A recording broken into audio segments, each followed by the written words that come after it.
years. I still don't know where it is. I'm just assuming we didn't make any sense. I'm assuming you guys were too high and no one hit record. Sure. Your podcast equipment. Yeah, that doesn't mean anything. They're just talking about being high right now, doing podcasts. Are we live? We're live, baby. He deleted my podcast. Like he thinks I have the authority and the know-how to know where the delete button is. On Before he was the richest man in the fitness business, it was just him. It's it's verifiably not the case. Before he was the king of the fitness business, he was the only one pressing record on his podcasts. Mm-hmm. You scrapped it. Now Laura was there. Laura was there, and she was really high. Sorry, Laura. Are you serious? So she was also really high? Why would you let us record all of us a podcast and you were the only sober? I had zero to do with it. I was just... We were there because of you. I was the facilitator. I just paid the Airbnb and the rest happened. I don't even remember what you guys talked about. And I wasn't even high. That's probably the drug. He's so far removed being the king of the fitness business now. Well, doesn't even remember what it's like to press the record button. It's going to be one of these, is it? No, we're not going to go down that path. Last podcast we were together, allegedly... Jordan might have got a short end of a stick on his personal life, which we will not be doing today. No, George Shallow, founder, Prescript, big deal, the biggest deal in fitness. Marcus and Leoni, strongest Jew in the world, here with us. That's today. a fact. That is actual fact. That's actually a fact. We just say. That's true. You know. I've told people that they don't believe me. Yeah.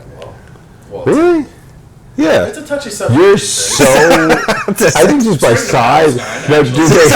Do they just not believe you're Jewish?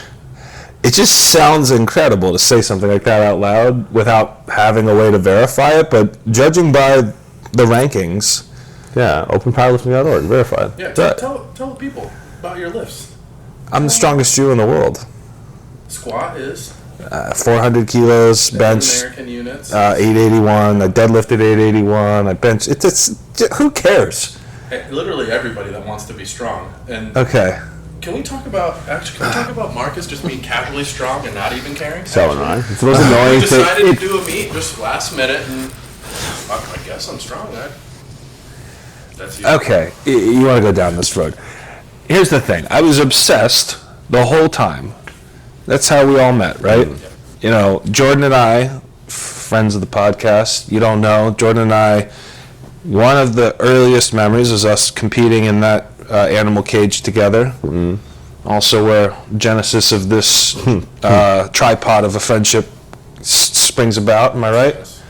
A lot of donuts were eaten that weekend, but I mean, yes, I've achieved quite a bit in the powerlifting world. Eventually, it becomes too much to keep up. I don't take it casually. I just kind of take it in jest now, but it's a lot of work. You guys know. I mean, it's tough on the body and the mind. You can't just keep doing it if you're half-assed mentally. But I think the thing that bothered everyone was that it just wasn't your identity, and that's what we loved about you. Was that powerlifters, and second you have a 2K total. Like, you're the only, I would say that you're one of the only people in the world that has been actively competing who does not have their total in their Instagram bio. You know why? Because you're not a douche. Yeah, because people who make it their whole personality don't have anything else going on outside of that. Okay, this might hurt some feelings, but lifting weights is not cool. Sucks. The act of, like some people, and I know we just talked about this off air, but the whole idea that you are like valuable or successful because of the fact that you go into a gym and pick up dumbbells is the craziest notion that's ever come out of the fitness world. Well, now, is there value in doing it better than everyone else in the world?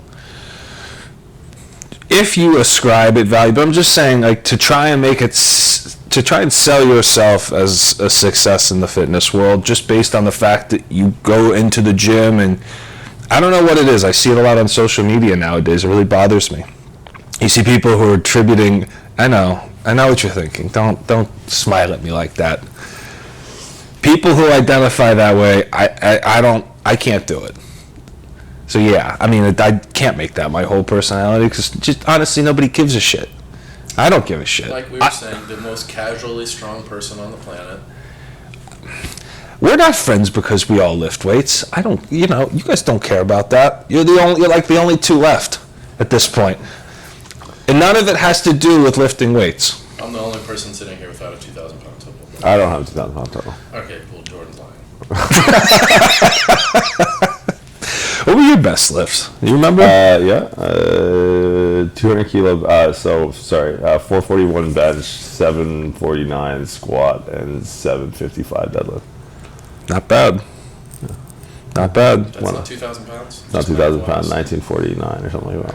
If you convert it to Canadian, the exchange rate's like plus 30%. With the exchange rate. Yeah, it's sub 1,000. The exchange People are rate. going to start doing that with the Canadian exchange rate.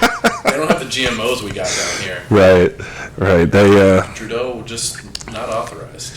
yeah, it's they've got some crazy laws coming your way. I have a lot of friends who love sending me American memes that I need to ask for screenshots of, because when they send me pages, I can't see it.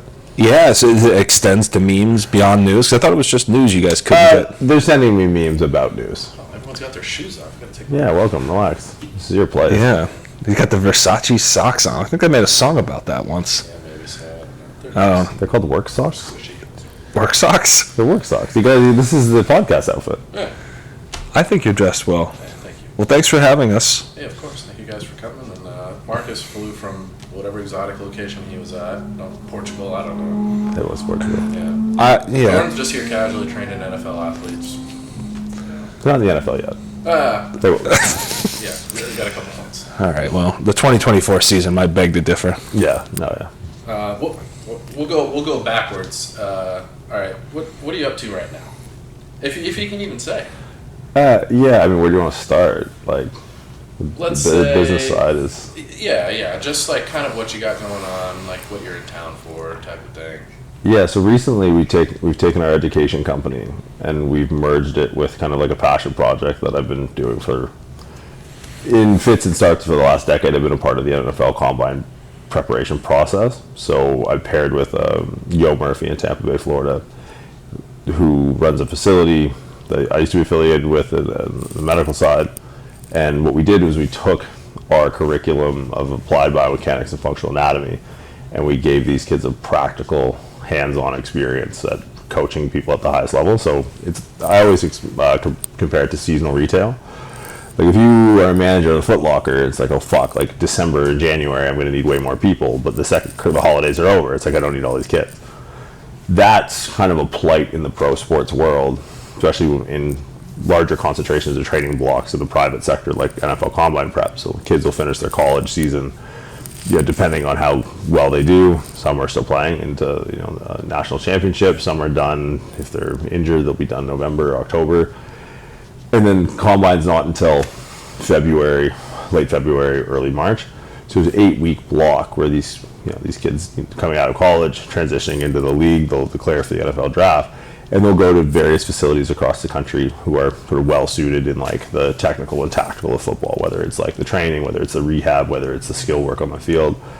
And for as long as I've been a part of this process, which is like over 10 years now, the influx of help, the influx of staff has been so low quality for an asset that's so high quality, so high value. So they're bringing in, facilities will bring in interns for free labor, but these interns, this is going to directly impact the course of these kids' lives. And a lot of these kids, and a lot about football, especially in the South, they're coming from situations where every rep, every set could be the difference between going back to abject poverty or taking their entire family and creating generational wealth. So it's like, well, it makes no sense to me why we have the best talent with the worst help.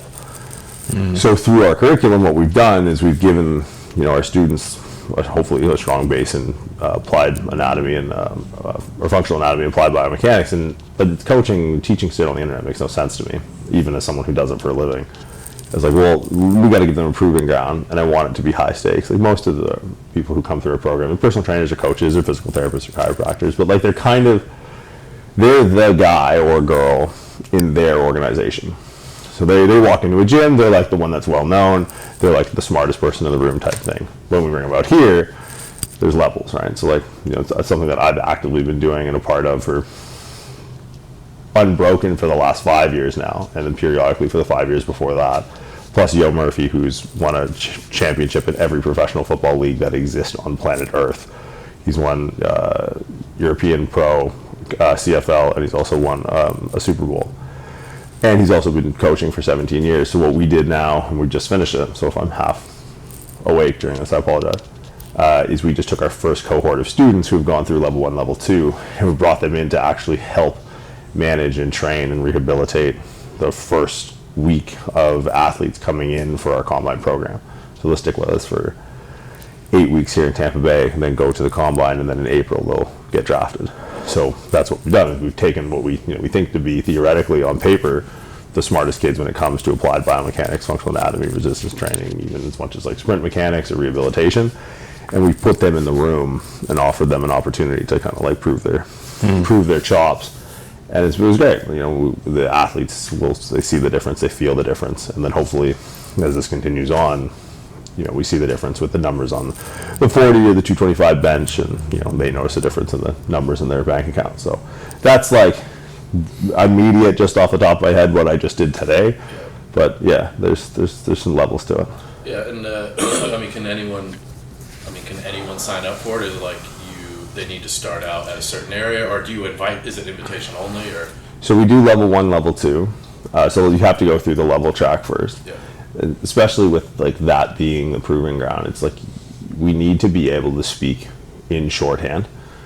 Like, I'm not going to use the word jargon, but like we need to be able to relay things very technically, very quickly. And if you don't have the underpinning knowledge to be able to take in what I'm saying and then enact it in real time, that's high stakes, and we can't really afford opportunity costs when we're dealing with athletes like this. So level 1, level 2 gets you like very in tune with what you're going to see in real life, because that's where all of this stuff exists. It's not just stuff to learn for the sake of learning, it's learning for the sake of applying.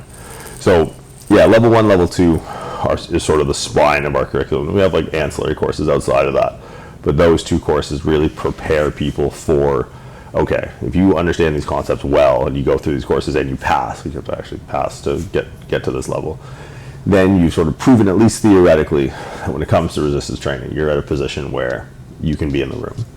And I think that's something that our industry probably hasn't seen, at least at this level. Like, anyone who's been around a college weight room or a pro weight room, like, it's never aligned the best talent, and from a player's perspective, from the best talent from like a medical or training perspective. So we're trying to narrow that gap.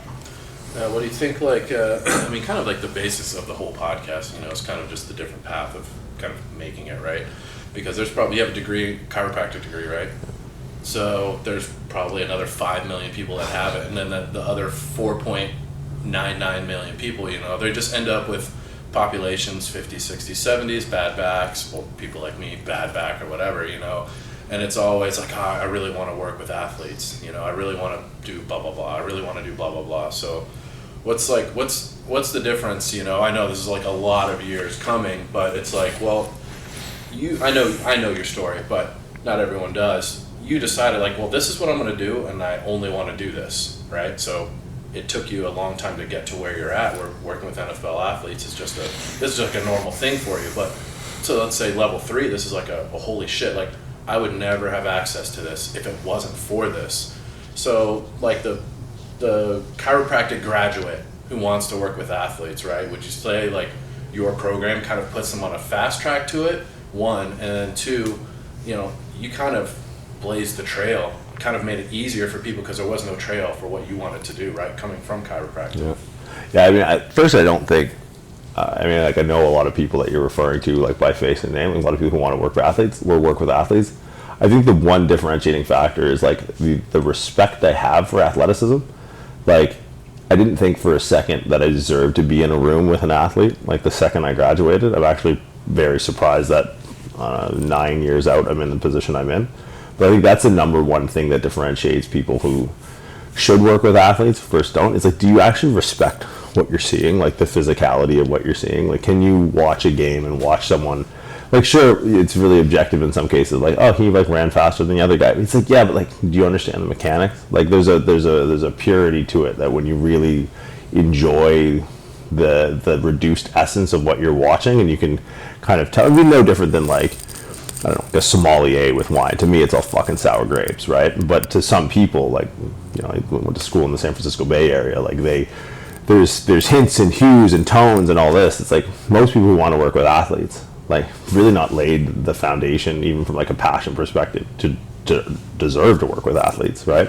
Because they've at least put the time and reps in of getting good at what they do. So it's like at least you could put in an equal amount of reps in understanding what they do. So I think that's like number one. That's the big thing that like gets me with people who, you know, they get into chiropractic or they get into some sort of primary entrance care position in DPT or doctor of physical therapy or something like that, or even MDs, they want to work with athletes. But it's like you have to meet them where they're at, right? Like I think a big part of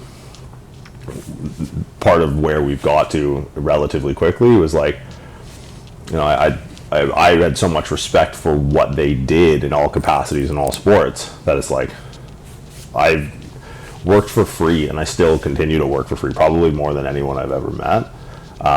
There's that stupid scene in that fucking Batman movie that got quoted to us in school. It's like, if you're good at something, don't ever do anything for free. I was like, oh, cool. Like, what are you, fucking Heath Ledger? Get the fuck out of here, right? That is the antithesis to an attitude of someone who wants to get far. So I think that's fundamental. Is like we reinstate across the board in all our courses, like, because the precipice of what we teach is with athletes. Because like if you can tune a Ferrari, like an oil change on a Civic should be a fucking joke. So it's like, why not teach people to coach at the highest level? And if athletes aren't your bag, like, look, sometimes they're late. A lot of times they're late, right? Sometimes they get hurt, or sometimes their agent wants them to go to another training facility. Like, you have to deal with a lot with athletes that you don't have to deal with general population. So it's not for everyone, for sure. But still, even that increases the allure of wanting to work with them, right? Like, oh, they can be difficult, but I think it's the understanding that like you need to put in the equivalent amount of effort and hours for free that they did to get there, right? Like, I mean, you grew up in a part of Florida that probably turns out some of the best football players. Like, there's from Florida down to parts of Texas is the highest concentration of crazy freak athletes on the planet. And it's like, it would only make sense that you need to put in the legwork. So one thing that, like, there's two curriculums. There's obviously like the curriculum of like, you know, muscular insertion, origin, action, function, nerve supply, artery, like all of the things that comes down to like knowing biomechanics really well. But then there's also like the in between the lines curriculum of like, you know the difference between a guy that runs 4.45 and a 4.38. Like, you couldn't tell the difference. Like, most people who come into like a level 1 class at first couldn't tell the difference, and they don't respect the difference. Because why would they? It's like 1.2. What's the difference? And I'm asking as somebody.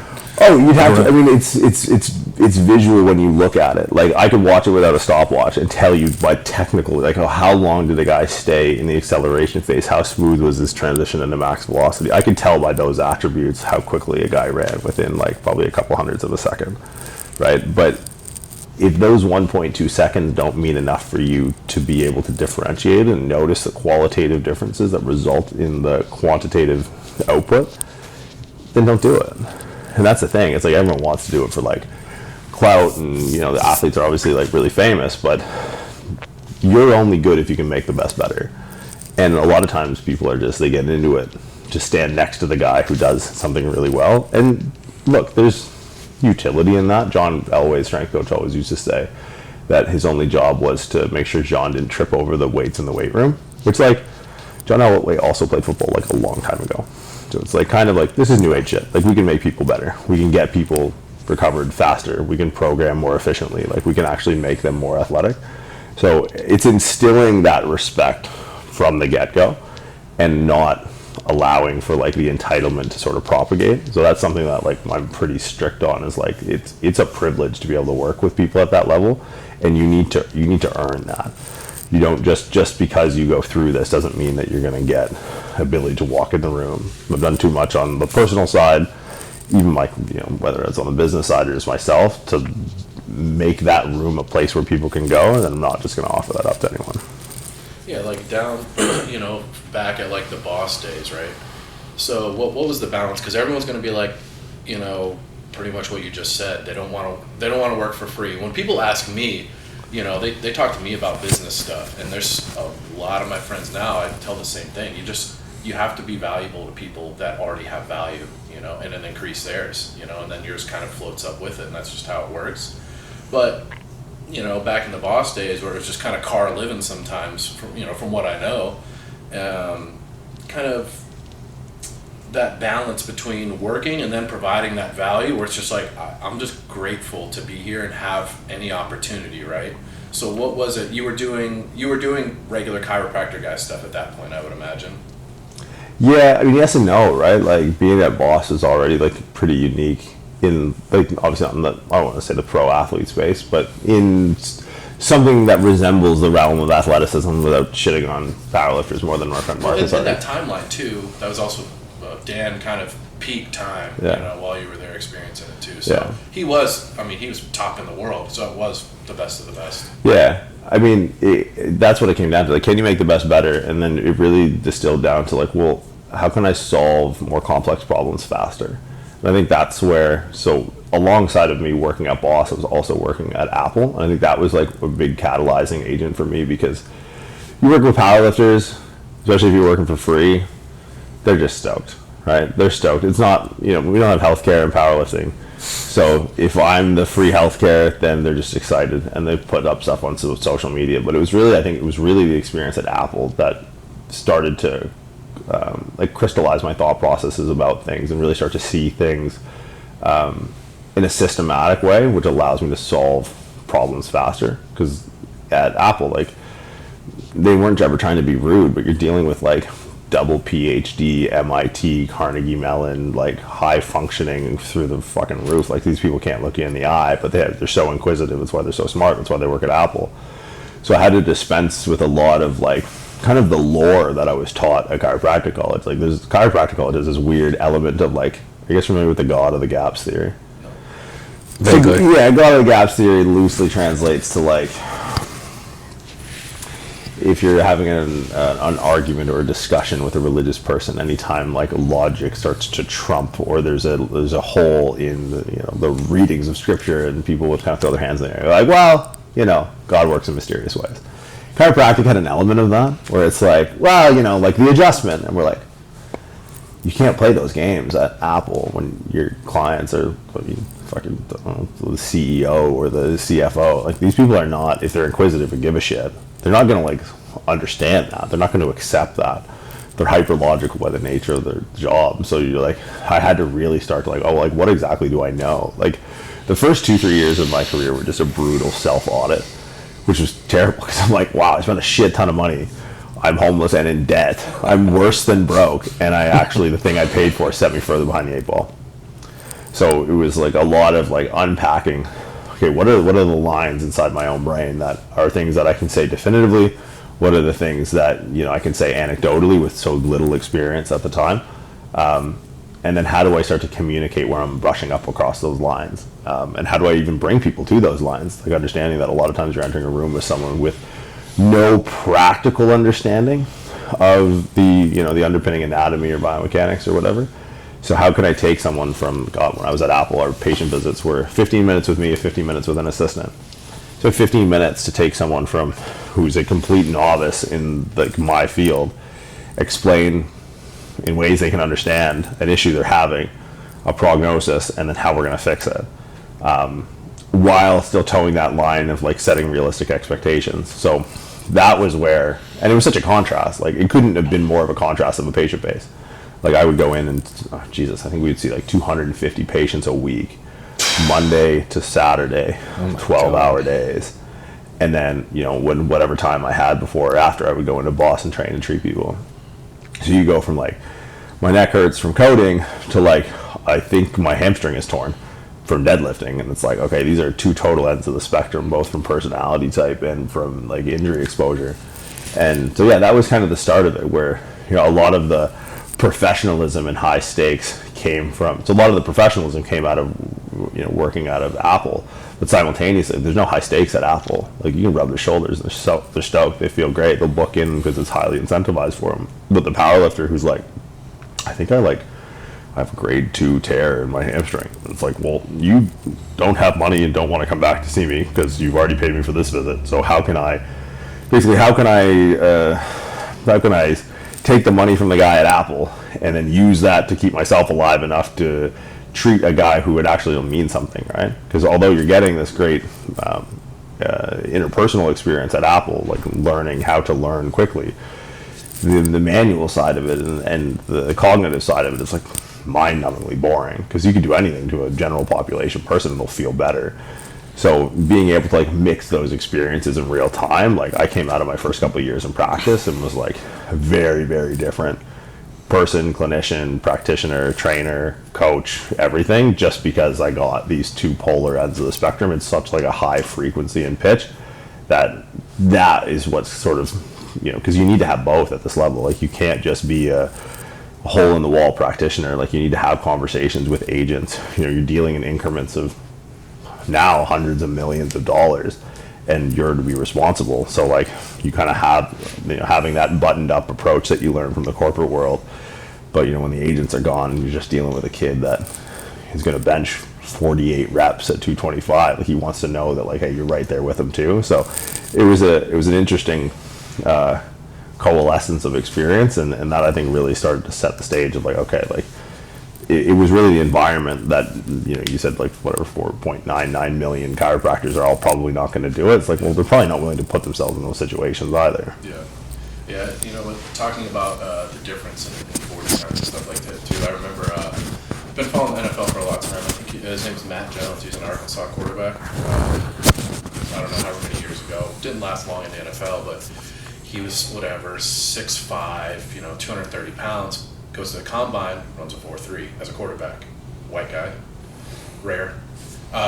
Ends up having like whatever 38 or 40-inch vert or something like that, and I think he ends up, I don't know what round, it was one of the first or second round, he ended up going in from being like a fourth round guy, you know. So the difference between fourth and first and second is very many millions of dollars, you know. So when you talk about the difference between 4.45 and a 4.38.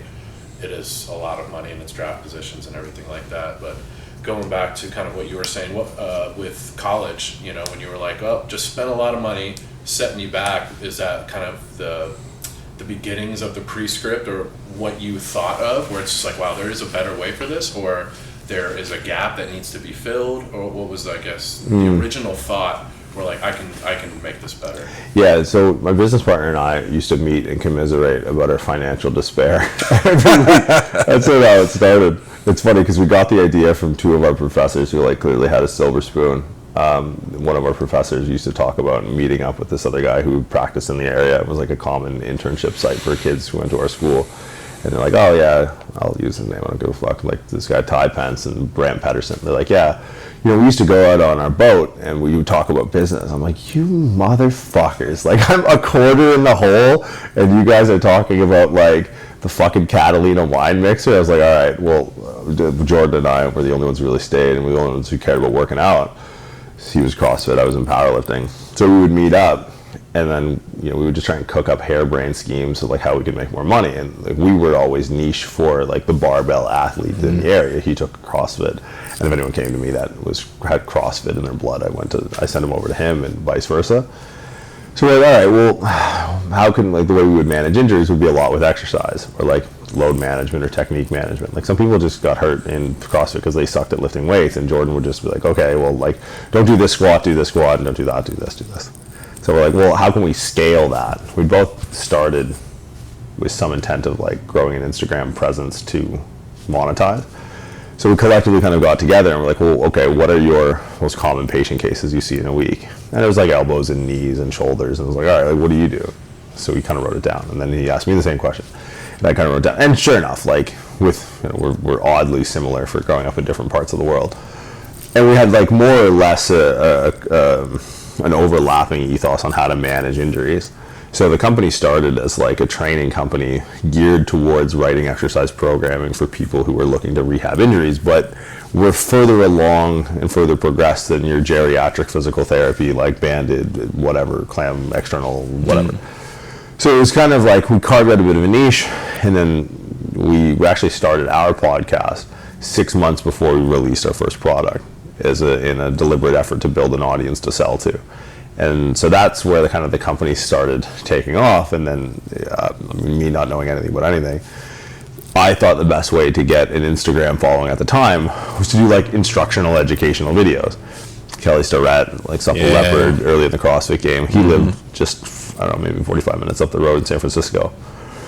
So, but then it kind of makes sense over time. Like I was selling training products, but I was posting very little about training. I was posting a lot about like education, rehab, and then just did stuff on YouTube for a bit.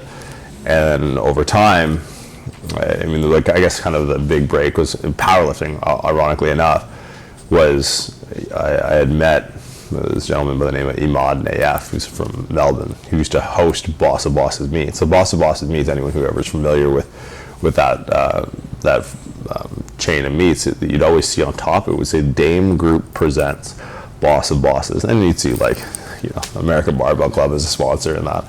But I remember asking Dan before the first or second Boss of Bosses, like, what is this Dame Group? And he's like, well, Dame spelt backwards is Emad.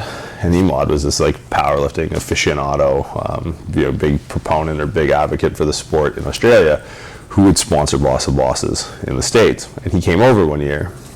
I had no idea who he was. Dan asked me to like work on him in between. He never finished a meet before. He'd always cramp up. And so he's like, could you work on my friend? And now Emad is, I don't know, like, sorry, Mom, but like I think you're 140 pounds maybe. And dude, he's just a big, he loves the sport. His son Max competes. He owns a couple of gyms, part of like a gym franchise all over Australia. And I was like, yeah, dude, like I'll work for free. That was kind of my whole thing. So on a table in the back of this powerlifting meet, I worked on this guy, and he made it through. Like he made it through his first meet, and he had like, was that Boss 2 or something? Boss of Bosses 2, yeah, the infamous Boss of Bosses 2. And you know, 2 years later, I got into competing, did well my first meet, and did well my second meet, and then I get a Facebook message from Emad. Now I know who Emad is, and he's like, you don't remember me, but you worked on me, helped me through my first meet. Would you come compete at Pro Raw for the Arnold Classic in Melbourne? I was like, oh, yeah, that's cool. It's like, dude, I've done 2 meets. Like, this is nuts. I'm gonna go compete in another country. He's like, we can't pay you, but you can do a seminar to help pay. We can host you and do a seminar over here. And that's really what set this whole thing into motion, was competing at Pro Raw 9 in 2017. Was that your first seminar that you did? Yeah, probably. Yeah, in Australia. In Australia. So I ended up doing 3 that year. One at his gym out in Frankston, one at PTC South Melbourne, and I flew out to Brisbane to do another one. And so yeah, I did 3 3-hour seminars, and that was kind of it. So powerlifting was kind of the gateway into it, and I was really only doing a seminar to help me pay for the trip to get over there. And then I did them, and we got good enough feedback, I guess. And then the shift of the company maybe not slowly, it started aggressively shifting towards education. Yeah. Yeah. We got. Do you remember the seminars, any of them, first ones specifically, where you're like, wow, like, that is pretty accurate, or wow, I was fucking retarded? I think the general themes were similar. I think they've done nothing but expand in complexity. Yeah. And I think now I'm not going to say I'm good at it. I've tried and I've done it for a long time, but I think there's an overwhelming sense of trying to provide value in the first couple that you don't really, in my mind, providing value is giving as much information in 3 hours as I can, knowing or not knowing that the audience probably couldn't digest 90% of it, and would probably be better off of me honing in on this 10% and getting them to know that really well. So looking back, I think as far as content-wise goes, like I would say, there's nothing I'm like, oh God, like I'm really sorry I taught you that. But delivery, it's like I'm sure people who were at that first one, and I did charge a lot, which made me sleep a little bit better at night. Looking back, I was like, God, if I would have charged you what we're charging now, like I would have felt bad. But looking back on it, it's like, okay, there's like understanding how to read a room and being like, what is I can understand now on a stage with like 500-600 people, like what are the words where I'm losing people, and I can like start to edit on the fly. Where there, I was just like so nervous, palms sweating, trying to be as smart as I could in this room full of people I didn't know. So that would have been like the biggest change between then and now, is like the presentation and relaying of the concepts. I don't think I had any egregious oversteps or anything like that. I don't think I was in the hospital right now cursing my name. And now you're just well known for just gratuitously saying fucking every seminar is what I've heard. Yeah, I mean, a good one if you're in the UK and Australia is you got to lead off with cunt. I think that really separates the week from the chat. Yeah, well, it's funny. I do this event in the UK every year, and they always put me after like the biggest speaker. I'm like, dude, why is this guy the lead into me? And I'll usually make sure that I'm like really, because at the end of the day, like, and that's where this industry is going so sideways. Is like, especially in the academic presentation space, it's like I do so much of my work on the gym floor that like if I'm in some conference somewhere that is the farthest from the most important room that I'm in any year. I started thinking of something while you were going into kind of the details, the day-to-day of what you do with the NFL guys, and it makes me think about the fitness industry too. You know, as I've always been one foot inside of it, competing, it's very interesting to see how few of the people that are teaching, competing, are really good practitioners of both of those things. So somebody comes to you and they look at you, you seem to be a trustworthy source of news and information when it comes to strength and conditioning because look at you, and you have a track record to prove it, right? And it also seems like on the athlete side, at least where I've been involved, right, which is mostly powerlifting, it's not a lot of guys that are super honed in on being good athletes and coaches. You see a lot of guys that are powerlifting coaches, weightlifting coaches. If I were to look at them, I wouldn't trust them, with a fucking like bench day program. And like, do you think that because you've done that, you've experienced it, because it's something you kept saying, and you can look at an athlete, you have this kind of visceral appreciation, this acute understanding for how good they are, their performance capabilities, the difference between 1.2 seconds on a sprint. How much of your own time under a barbell or in the gym has helped inform that, as opposed to just the cerebral side of things? I think it all compounds. Like, I think the time I spent reading neuroanatomy textbook compounds in the gym, and the gym time compounds in the understanding of like the deeper sciences, and the time spent watching, whether it's like videos I've recorded of 40 starts on my cell phone from Indianapolis or in training. Like, I think it all compiles. Like, I think each one is like a pixel in a high resolution picture. So I wouldn't say that any one is more important than the other, but you definitely notice when one is not there.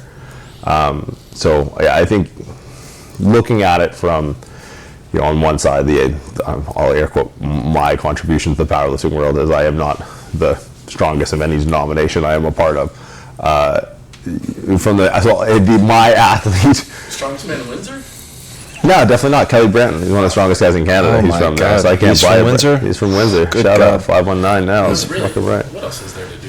Fentanyl. Crack cocaine. Lift up rocks outside. Yeah, They're free. they're free. Yeah, crack rocks Shout out with Windsor. boulders. Shout out Windsor. You really haven't sold that place, gotta tell you. Nothing but disparaging You know comments. what? It definitely made me. That's for sure. Fight people? Sure. Yeah, if that's Mad part of Mad it. Max I style. had this. There was a linebacker who played for the Patriots who got a little punch drunk, and I ended up having. We didn't come to throwing hands, but we had to be separated in a gym a few years ago.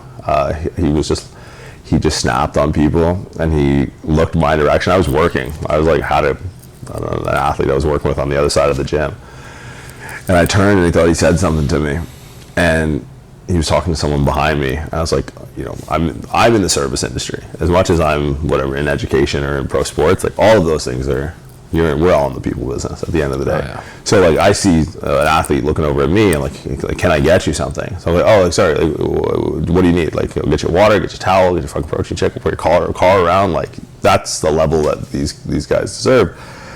And he's like, thought I was talking shit or something, and he took a run at me. So I literally, his name is, I don't know if I'll share his name after. But I won't know who he is anyways. Yeah, it was nuts. But, A linebacker? A linebacker, yeah, 6'4", 260.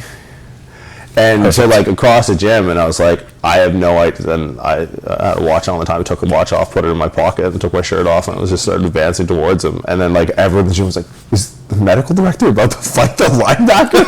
And I'm like, well, fuck, he's charging at me. Like, yeah, I'm not gonna not do it. Because the other option is worse. If you just stand there, he's going to beat you to a fucking pulp. So I was like, all right, well, I'm probably going to catch a few, but I'll go with my guess. But, yeah, so, shout out Windsor. Well, okay, shout out Windsor. What happened at the end of the fight? Oh, I got broken up. He wasn't the biggest guy in the gym by any stretch of the imagination. We had a couple big old lineman guys that kind of stepped in, and at the end they're like, "Yeah, he's just like that." I was like, "Okay, occupational hazard." Maybe he shouldn't be like that. CTE. Well, That'll get you. Yeah, but understand. But after, because I was like, I don't know, there was clearly a misunderstanding, but he understood pretty well when I, was ready to engage with him, and we were cool ever since. So. That's how some men bond. But it does. I think in my experience, that part of it has helped because, like, you, at the end of the day, you got to relate to these kids. Now, some grew up in situations that I couldn't imagine, right? But at the same time, they want to know that you're closer to them than they anticipate. Yeah, well, it's the idea that if you're being coached by somebody in the strength and conditioning world, if you're a powerlifting coach, I would like to know my coach knew what it's like to yank over 300 kilos off the ground or put it on his back or bench it, whatever the number is, right? Because there's a certain amount of relatability. Who did you use for coaching when you were? Sebastian Orb out of Sydney. Okay. So he's Half Door's coach, and he's got like a roster of just freak athletes down in Sydney. And the funny thing about him is, his programming wasn't anything meticulous or it's not, I want to say well thought out, but it was very simple. And there was something in that simplicity that worked with really big guys, and he's had a really good track record with getting really big guys stronger. And I think part of that just has to do with the understanding of how to progress them and how to change loads and give the body a little bit more time to recover, because there's something about being over a certain body weight and over a certain strength that you can't function the same way in general population strength athlete. Yeah, I think a lot of that, I kind of roast them on the internet a little bit sometimes, but like the boomer powerlifting generation, it's like torn pec, all right, we're benching next week. Yeah. Like that generation of people where it's just like, I say it all the time, it's like, man, there's 165-pound kids out totaling you raw when you didn't, multiply. I kind of got no respect for it. I like the mentality because it's just like trend out of your mind psycho mentality where you live and breathe gym, but then you walk in and, like I said, that the anime kid is just out benching you for reps, and it's just like deep down, like you've got to be hurting. And that's your whole identity. Yeah. And this is just like some casual thing that they do. I saw it at ABC. But what do you think is both of you, I guess, what do you think is the difference in happening? I would assume powerlifting is more popular, talent pool is probably bigger. I was going to say that first. Yeah, and then probably, I would imagine there's training, it has to be somewhat training-wise, but there's massive totals now. And some outlet, you've got people like John Hack, who have just been strong since forever, right? And now he's been I assume, just a little extra creatine now and then, but still, he was the strongest tested for a long time, and then now he's the. It's hard to have that extra creatine conversation with somebody that doesn't understand powerlifting. It's like John Hack, if you took drugs out of the sport, he's going to be the strongest powerlifter there is on the planet. I don't know what the difference is these days. I think you kind of hit the nail on the head. The broadest way to look at it is they're probably being smarter, a lot of them. You're probably getting a lot more kids coming into the sport that understand leverages and that they're very good at deadlifting, and they're going to put up an insane total because of that. I don't know, even on the training side, you watch some of it, right? Like, a lot of them train pretty intense and high volume, but you're not seeing, the one thing I don't see, and you tell me if I'm wrong about this, but you don't see a lot of guys that were like my size, the 275ers, the 308 guys, like the really big, strong ones. Like, there's a couple of them out there, but like, the guy that I came second to, so I was number 2 in the world in my weight class when I stopped.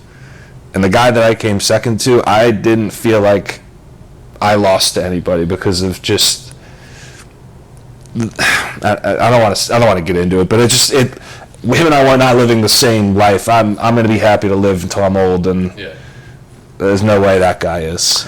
To me, the part of it comes down to incentive. I think with social media, we've recapitulated the incentive towards the outcome, which, process orientation is a great outlook on anything you approach, right? Like, oh, you got to fall in love with the process. It's like, well, yeah, but if you focus on the outcome in powerlifting and you're dedicated to the outcome, then it's easier to start to be smarter about your training. I think one of the things we saw with like out of the West Side era of powerlifting that, torn pec, okay, you bench next week, is that the process was the identity. The total wasn't the identity, because no one knew. You're just the big guy with the fucking flame skull cat beanie at the local pool hall. Shout out Chuck. Hero. Chuck. But, because the identity was wrapped up in the process. You were these crazy guys that went in and trained every day. Now, when you train, you probably trained harder than most people trained or actually tried at meets now. But, as we kind of talk about the education side, it's like, well, there's clearly not a utility in redlining it every day, which was the ethos. So I think social media gave people a social media platform, no pun intended, so that they could, they could talk about the process, sure, but, social media people are going to put their totals in the thing. They're very outcome oriented. Right? A lot of people aren't process oriented, which I think in powerlifting can actually be being process oriented, at least having your identity tied up in the process, can be very deleterious to the end goal of actually getting the outcome you want.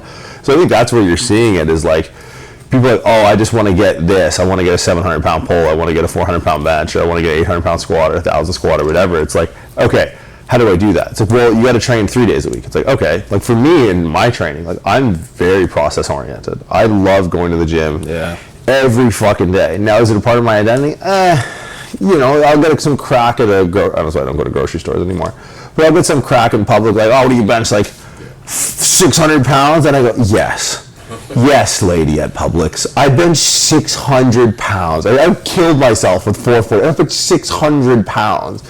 But I go to the gym every day not to get stronger, and I don't think I ever really did. One of the issues I had was like throttling back. Like prepping for meets sucks. I'm like, wait, I don't give a fuck about meets. Like I hated meets. I gotta wear this stupid wrestling thing. I look like fucking Coach Hines up here. It's just so stupid. And I got a deadlift in it. Great. I got a deadlift is part of my dick. So stupid. Why do you hate the deadlift? I'm okay at it. I don't know. But it's only compound lift I've never torn a muscle doing. So I kind of have a soft spot for it. Torn the pec, benching, and you're bringing up something good. This whole process thing. Throughout my entire time training, I never once cared what my total was going to be.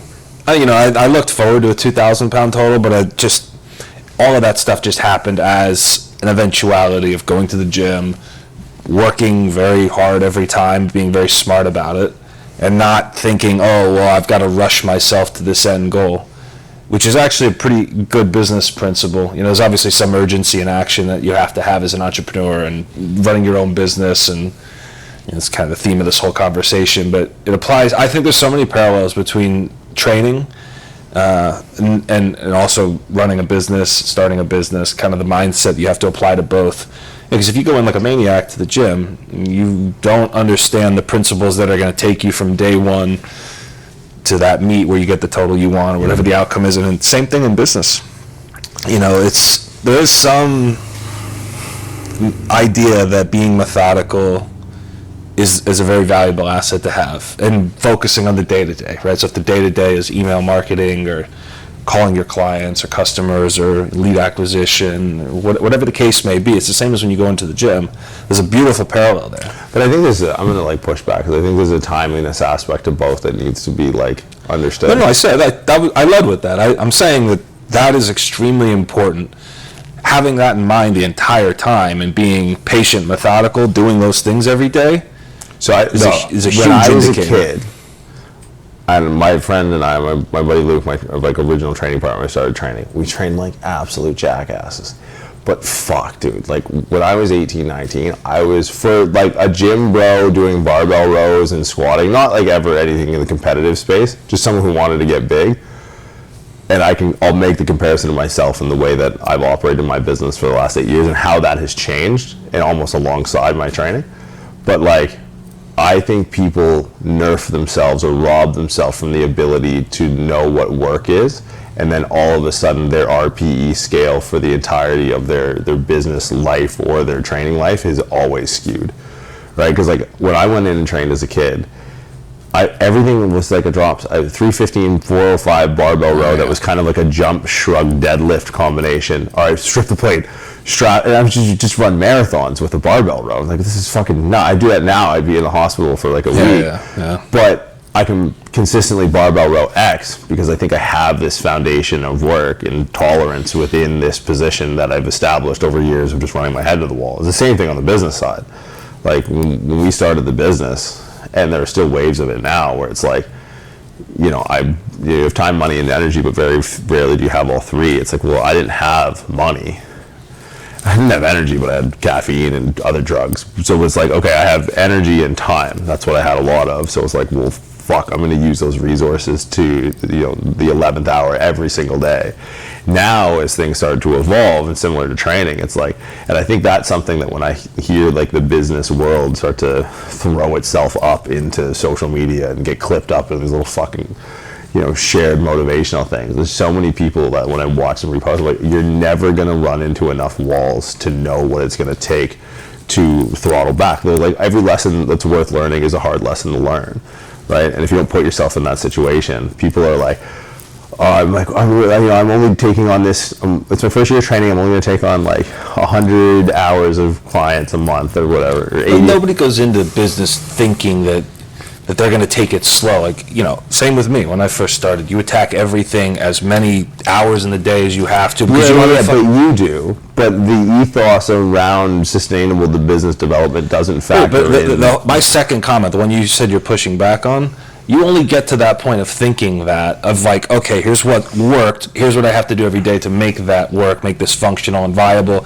You only do that, I can only say that because I have money in the bank, and because I make money every month, and you don't think that as the broke startup guy. Yeah, but a lot of the broke startup guys are taking advice from like the seasoned vets that need to recalibrate so that they can use their time more efficiently. Well, right? Like a lot of people right now are nerfing their efforts in their business, and they don't have the zeros in the bank account to do that, and they aren't willing to. You can't.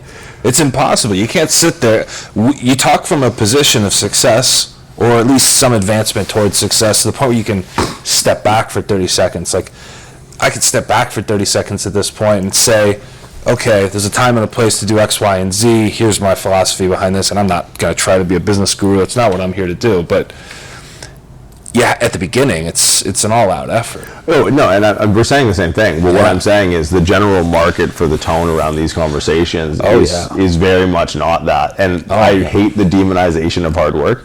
There's nothing that drives me insane like people who are like, I wake up early consistently, even still, because, and again, outcome oriented versus process. I'm very outcome oriented with my business. Like, I know the lifestyle I want to live, and it's like, and that's where people kind of like, you don't have to post that you're up at 4:30. It's like, I don't need to post them up at 4:30 because I have a business that does this. This is what we do. You couldn't build this and do everything else I've done between the hours of 9 to 5 in the last 8 years. It's just not possible. So like, the process of business development for me is almost the opposite of my training, where it's like, I'm very process oriented in training. I just like going in to train. But when I'm working, it's like towards the end goal.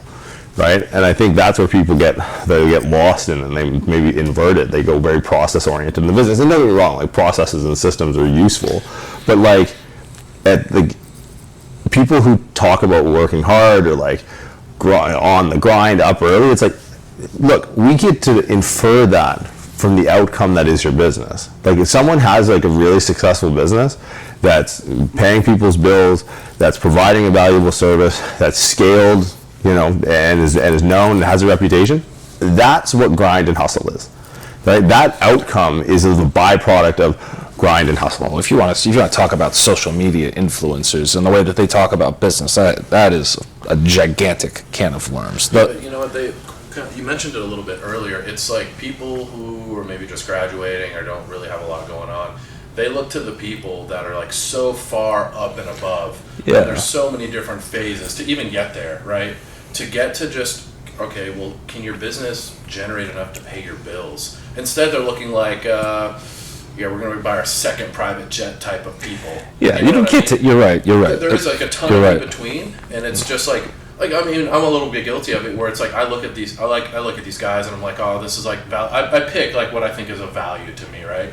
But a lot of it is just so like Grant Cardone saying, well, if you don't make $400,000 a year, you're basically living in poverty and you can't provide for your family, you know? Or it's just like, all right, well, that's a little, you know, when you're at that level, I'm sure you can say that because that's maybe nothing to you. How could you not take the private jet to Tampa?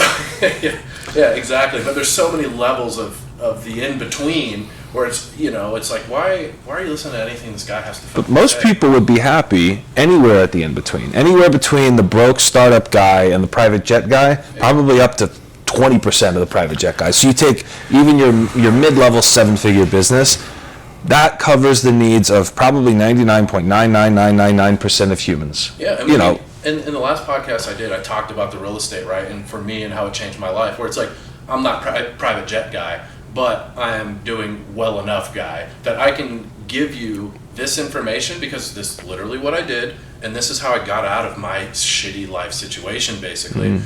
And there's a lot of people who are successful. They don't know. I mean, some of my family members are like that. They don't know exactly what they did to get there, but they got there. And then I start talking to more successful people, and a lot of them are just like, I don't know how I got to where I'm at, but it worked out because I just fucking worked on it. You know, it's not like they had an end goal of being X. It was just kept going, and I've kind of maintained that mentality where, like, I personally, I don't really have an end goal. I'm just going to keep going because, one, I need it for mental sanity. I can't just sit around and do nothing. Absolutely. And two, you know, I just like nice stuff. That's just what it is. I don't want to live, you know, in a shitty fucking place.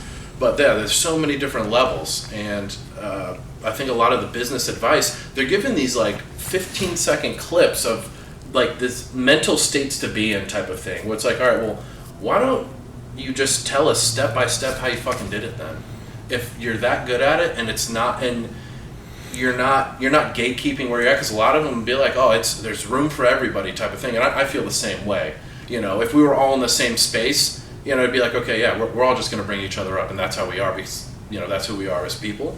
But, you know, I don't think it's what these people do. A lot of people can replicate what that is, right? I don't think there's a lot of people who could probably replicate Prescript and what Jordan does, pretty much for what he just said. Sure. You know what I mean? It's just like, all right, well, are you going to spend 12 hours a day, 7 days a week, live in fucking poverty for several years, and then eventually make it to where, and I know, like, Jordan doesn't even pay himself a lot of money, you know? It's just like, that's not what it's for right now. There's a later, bigger goal, and I'll pay myself, whatever, in 10 years, or whatever you decide, in 10 years, I'll pay myself a whole lot more than, I don't need it now, you know? Yeah. And that's for Jordan to say, but it's a little bit of a different mindset than going from, I can barely pay my bills, to what the fuck does Hormozy have to say today? Man worth hundreds of millions of dollars. I just think people don't, when they get into business, they don't really understand leverage. And I think when I started to understand like the opportunities for leverage, that's when the process started to retroactively take shape. Like your best, and I tell this to people, like especially coaches, your best opportunity is your most viable, advantageous leverage point in front of you. That's your best opportunity, whatever that is. So like we had 7 kids with us this week, and all from different backgrounds, all from different parts of the world, and you know they all want to end up kind of where they are. It's like, look, you guys are here for the week, but if you want to get back here, so many different people have taken so many different paths, and some people, it's hard to take that first step. It's like, what is your leverage? Like when I went through this, and before I go into this diatribe, I don't ever want to discount the role of randomness in any of this. Right, like it's so unbelievably unlikely for any of this to exist, let alone me existing, let alone the company existing, let alone any of this being successful. No one's put me in jail yet. So randomness is like, yes. So acknowledge that, but moving aside from that, it's like each one of the kids, I challenge, like, what is your number one point of leverage? Like, what is the intersection of fitness and you that gives you a leverage to walk into a room? What is that room? We had a kid who served in the military for like 9 years. It's like, dude, that is such a great, you know, useful, valuable intersection of what you know and what you know. Like, you know this biomechanics, you know this fitness, you know this training, you know this rehab, and you know this world. Like, you can talk in, he'll talk in these terms in a room full of non-military people. Like, we all know what the fuck he's talking about. And we're like, that sounds really cool.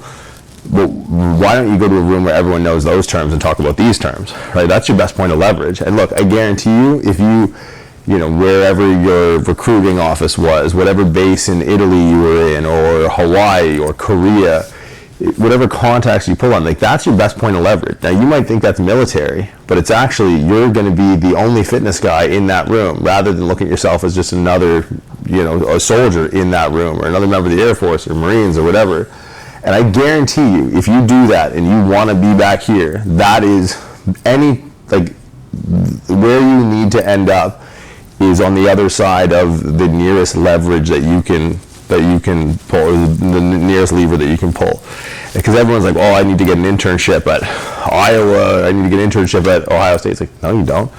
One guy runs a fat camp in Utah. He was like, all right, well, there's a fat camp in LA? Yeah, okay, like, go there. Or like, go to a private client who goes to one of those things. Like, figure out what your leverage is. Because people, I think, they try and, like, you kind of alluded to it, no one really knows the path.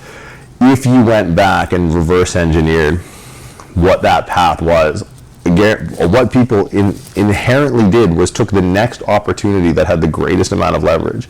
And then when they were in this position, they're now in a place where they can use this experience of their new business or new partnership or new relationship or new friendship or new connection to then leverage to the next thing. As long as you keep your head on your shoulders and don't fuck people over and you move in that direction, you'll end up really far in the place that you want to be. And I think people too, in talking about outcome versus process, right now being outcome oriented is a luxury because we've carved this, sort of circuitous road to get where we're at. But if I look back on that road of what that process was in retrospect, that process was honestly, in some cases, deliberate social engineering and premeditated leverage. I have this. Where does this? Okay, I work at Apple. That's fucking crazy. How did I get here? I had a good relationship with this person who knew this person who knew this person. I used to have a shaved head right down to the skin. That does not work at Apple in a wellness center. So I saw an opportunity for this job to open up last minute. Then if I was in the right place at the right time, I would get it. 6 months before that opportunity may have popped up, I started growing up my hair.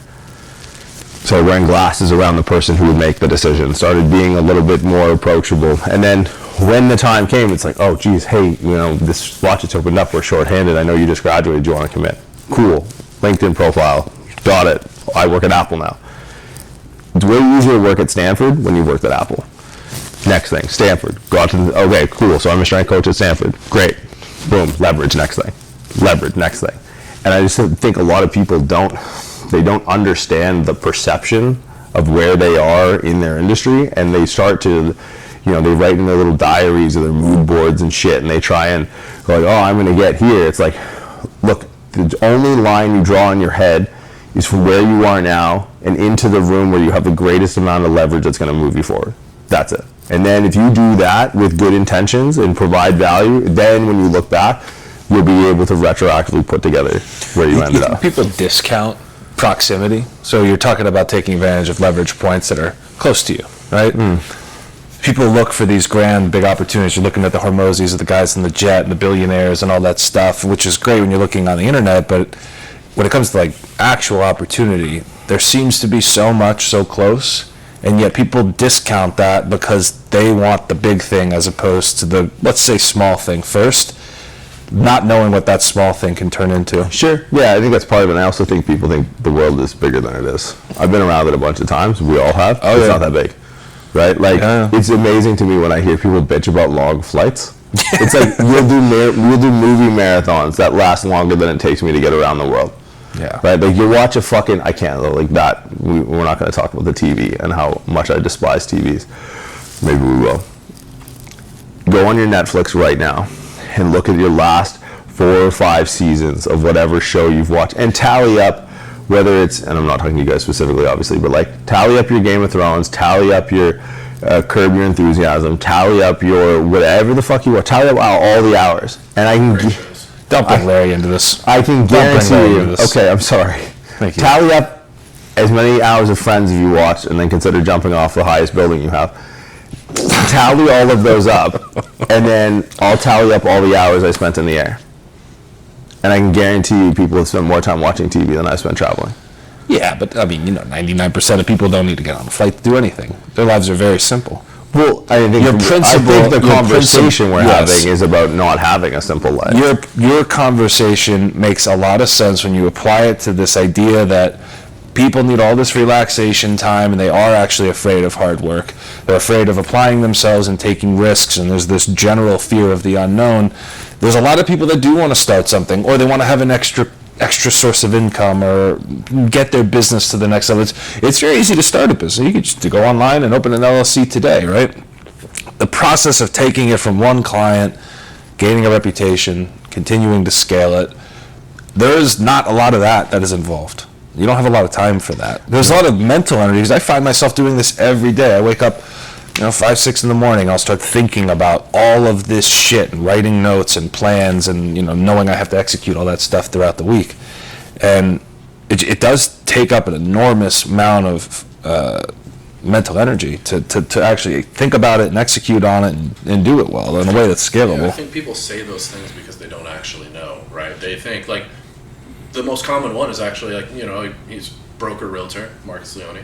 I think people say, I'm going to be a realtor on the side and just make extra money. Where it's just like, outside of, like, maybe you're literally the only person I know who's just like, I'm going to casually do this and maybe I'll get a couple $1 million deals, throughout the year. Well, because it's not my main source of income. Well, I know that. That's what I'm saying. But people are like, I'm going to be a realtor on the side. And the reality is, you can't do it. It just doesn't fucking happen. No. The majority of people are working fucking 10+ hour days, and it takes them years to build this client list and everything that they have going. But it's just not reality. But they don't know because they haven't done it, right? Or starting a business. Like, you can name any fucking business, right? You do it on the side, it's probably not going to do well. Like Jordan has, he's got one thing, right? And then there's the little legs that go off of it because opportunities, right? So if you're in your one thing, no matter what that is, there's opportunities within probably what you're doing that you're probably not thinking about, but they just go off and say, I just need to make extra money. I feel like it's just I don't believe in it. I don't believe in this idea that you can fracture your attention into multiple different things and be successful, because I've seen too many people try. And you don't have to. My philosophy behind all of this is you go full force toward one thing, and if you fail, that's great, but at least you know that you've tried and you've given it the proper amount of attention that it deserves. Yeah, I think it comes down to environment, right? Like, I worked multiple jobs at the same time, and it wasn't until I was, like, kind of forcefully by shitty luck and me being an idiot, and then maybe part of that bad luck was that I was just born an idiot. But the tides didn't start to change until all of my resources were available for one thing. Now, the unfortunate part of that was I was living in my car and I had nowhere to live, and I didn't have the opportunity to do anything but this one thing. People palliate themselves with the veneer of hard work across these different projects, but they waste so much time switching time in between. They waste so much time switching tasks in between these two things. It wasn't until I had one thing to focus on that the one thing I focused on was doing really well, or started the process of doing well. And look, if it takes, because I'm a huge believer of the change in environment. That's why I travel so much. And I'm sure that's why you travel so much. And I'm sure that's why you travel so much. Whether it's consciously or subconsciously, like, the environment, the inputs dictate the outputs, right? So if, like, I thought I knew urgency until I had to do math about, I literally used to have to do this. Of like, okay, my car is parked here. I need to get gas for my 4Runner if I go to the grocery store, but I only have X number of dollars. I want to not be small, so what's going to be the coefficient of the most amount of calories burned? Because if I go with the money I have to the grocery store by foot, and I walk there and back, I'm going to have to take 2 trips. But it's a long walk with a lot of groceries. But if I drive, I won't be able to take as many, I won't be able to buy as many groceries because I have to pay for gas. But I won't have to walk with the food that I purchase. Will I ultimately be at a calorie surplus or a calorie deficit? Like, that's like a pretty low moment that sticks out. There's a term for people like this. Insane? Got a little touch. A little touch of spectrum. Yeah, spectrum there. So, but at the end of the day, it's like, well, I mean, I thought I knew what urgency was before. Like, I went to undergrad, I went to grad school, I worked at these large institutions. But it wasn't until then that I was like, oh, okay, like I get it. Now, look, maybe it takes you putting yourself in a bad position, right? I heard on this podcast, I think it was like a Chris Williamson podcast about like the beta region paradox, which is like, I think where a lot of people live in this comfortably numb state of your situation would be better off if it was worse. Because I never was really forced into necessary action until my situation was much, much, much, much, much worse. Right? And maybe that's hard, but it's like now knowing that, I try to not lead as comfortable a life as I could. Right, because I got so much out of that. Now, mind you, like, you know, I have a place to live somewhere. If all goes to shit, like I can go back to Toronto. I have a condo. I can stay there. It's fine. But I do like to be on the razor's edge of like, okay, if I can put myself in environments where and look, redlining might have a negative connotation, but after the week I just had, I'll use the word redlining. Where I'm redlining it, that's where you're going to find another gear. No one finds seventh gear from first. Right, you need to be able to put yourself in these situations. And the thing is, when you learn to start to really like drop the hammer and throttle up and do more and more and more, you figure out ways and systems and strategies to recognize like the real warning signs on the dashboard. But you also recognize ways how to be more conservative with your energy.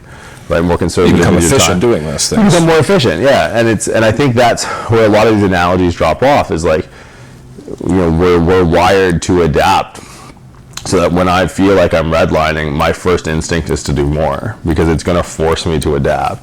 Was there a pivot point so far with Prescript where you went from maybe that thinking to like, fuck, this might actually work type of thing? Was like a moment or like something where it kind of just happened, or is it just the slow, you know, the 8-year roll? I kind of have this mantra of nothing's ever as bad as I think it's going to be, and nothing's ever as good as I think it's going to be, right? So like, you know, COVID hit. Luckily, we were online far before that, and we weren't really sure what that meant for the state of the business. Now, we did a lot of in-person education at the time, to which we had to refund pretty much overnight. March 14th, 2020, I was in the air to Australia, and by the time I landed, I probably had 20, 30 emails of different venues canceling or different people asking for their money back because we were every weekend on the road. But no, I think it's been fairly steady. Again, business, the leverage point, right? Like there are opportunities. Like we just finished this week here, and it was our first level 3 course. That was 3.5 years in the making, right? So, you know, a bit of patience, keeping your eyes open. But I wouldn't say there's been one massive I think the massive inflection points have come from perspective and come from like reflecting on the business and like learning, you know, from like you guys, the businesses that you get into, the businesses that I've been, you know, proxy to.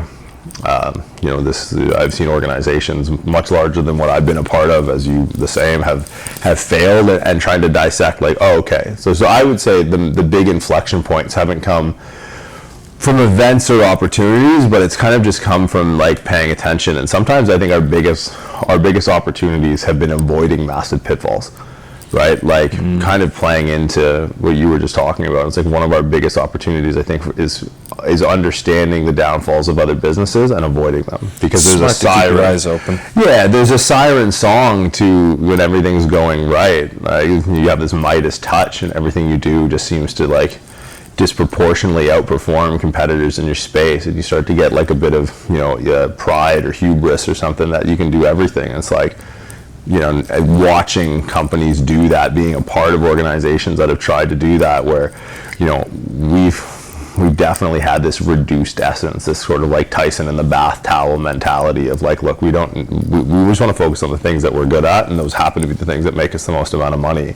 All of the externalities, you know, in our world, like apparel or meetups or whatever it is, it's like, that's not what we do, right? We're not a fucking social club, right? We specialize in this, and sometimes we've gotten pulled away from it, and we spread ourselves too thin, and the core product, their core primary business suffers. So like, you know, we have opportunities in the software space that we've tabled. We've had investors come around with really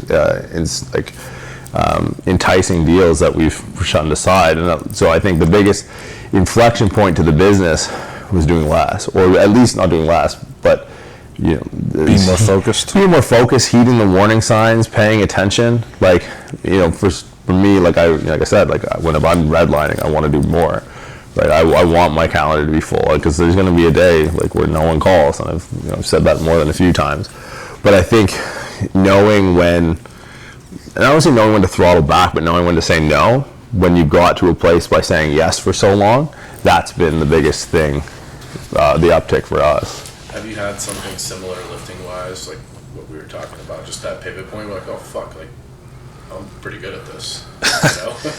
I guess over my strength career, it was learning that I could not consistently train the way that I started to. I switched coaches probably 2 or 3 years before I was my strongest. Learned a new way to train, learned a new way to kind of approach that whole thing in the gym. You know, I learned recovery techniques. You know, I was very focused on it outside. I spent my whole day working. You know, I'd go to the gym for 4 or 5 days a week, train for 3 hours a session. You know, I'd go recover at the bathhouse probably 2 or 3 days a week at the peak of when that was possible. And then, I know, RIP. But I realized for me, doing less was more, being more focused, taught me a lot about my approach to work also. I learned it was very important to kind of have a clarity and focus about what I was doing, the end goal, and that became even more apparent this year for other reasons. But you know, my time in the gym, that's just such a crucial thing for me. You know, I learned so much. I met so many people that were able to kind of instruct me, and I learned how to shut up and listen to other people that were better than me. You know, I've always watched others and see, oh, that guy got injured doing this, and he was overtraining, and you know, I knew that if I could go in and do certain things, my body would keep up. You know, obviously I have a rare genetic predisposition for being big and strong, so there's that. You know, you always have to lead with that. Like people, you know, I get those same conversations you guys get. You know, how much you bench? How strong are you? And I just tell them flat out 900 pounds. You know, okay, so they don't care about 881, but they will understand what a 900-pound X, Y, or Z is. And I say, yeah, I mean, I'm going to give you two reasons. You're not going to like, or 3 reasons. You're not going to like the first 2, but the last one you'll probably resonate with. The first 2 are genetics and extracurricular activities, and it kind of shocks people. And then the last one is, you know, I trained for, you know, now 17 years, never got injured. You know, just kept going, kept pushing, and I've always applied that to work as well. You know, there's a sense of urgency every time you're doing it with this long-term perspective in mind. So I think I have a slightly different outlook on it than you do. I don't know if because I don't know what the outcome is for me. I mean, maybe there's a dollar amount per year, but after, you know, even now, you know, like my lifestyle probably won't change too significantly. Maybe I'll get another schnauzer. I think I operate off a tremendous amount of spite. I'm one of the most angry business operators in the world. I feed off of attrition. I feed off of people dying while I'm still on my feet. Like, I feed off of other businesses failing because they aren't willing to do what it takes to stay alive. Big hater. Well, no, it's just because that's if I had a genetic predisposition, it's that. Spite. I'll shovel more shit. I will crawl further through the Shawshank Tunnel than anyone. Like, that's where I'm competitive. Is like, and that feeds into the neuroses. It feeds into like the entire lifestyle. It feeds into like hey, how much further can this thing go? Like, how many more places can I go? Like, how much more? Every time someone's like, man, I don't know how you travel so much. I'm like, yeah, you wouldn't know. Like, is your credit card different than mine? Does your bank work different than mine? Does your airlines work different than the airlines I do? No. What's working different? Your brain. Your brain is different. Like, you like your comfort. You like your fucking go watch your show with your girl or whatever. But don't fucking, when we come for the bag in 5 years, like, don't be wondering why that I'm in this position. Like, I have such a sadistic, sick mind. Like, when I'm up at 4 in the morning, I need to be up at 4 to be the worst version of myself for 4 hours before the rest of the world wakes up. So you wake up spiteful. I don't even set an alarm. He's just mad. No. He's not even a dad that he knows about. Just wakes up mad at the world. No, it's it's now Who closed today? but now You piece of shit. It's like his power level goes up every time a business closes. But it's Jordan only- absorbs their power.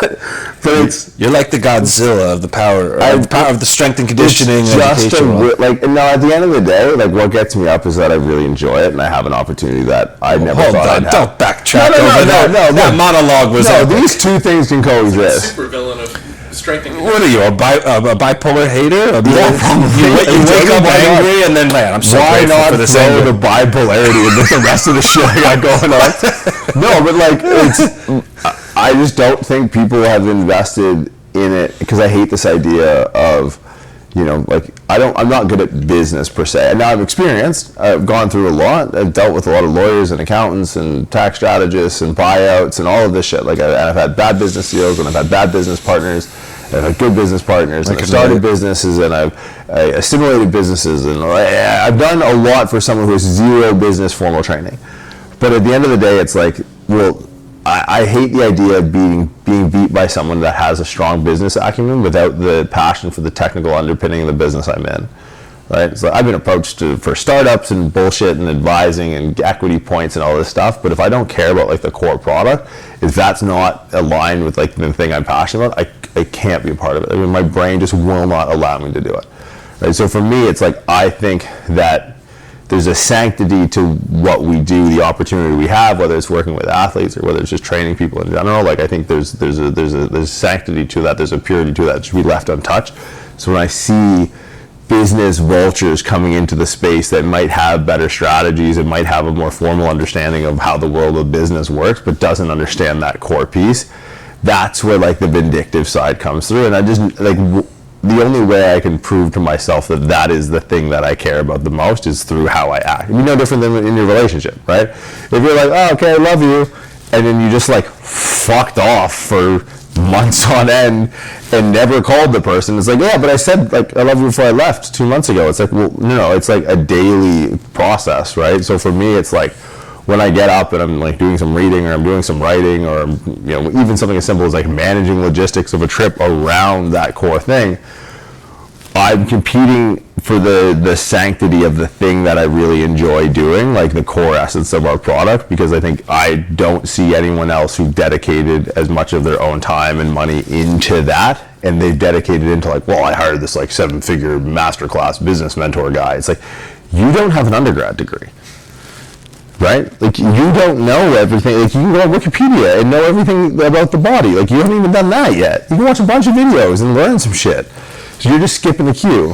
So that's the core of it. Like, that's the singularity to the operation. And then there's just this vindictive, fucking spiteful shitstorm. The Reader's Digest version of what what I know. I mean, obviously, I know a lot more about you than just this monologue. But you give a shit.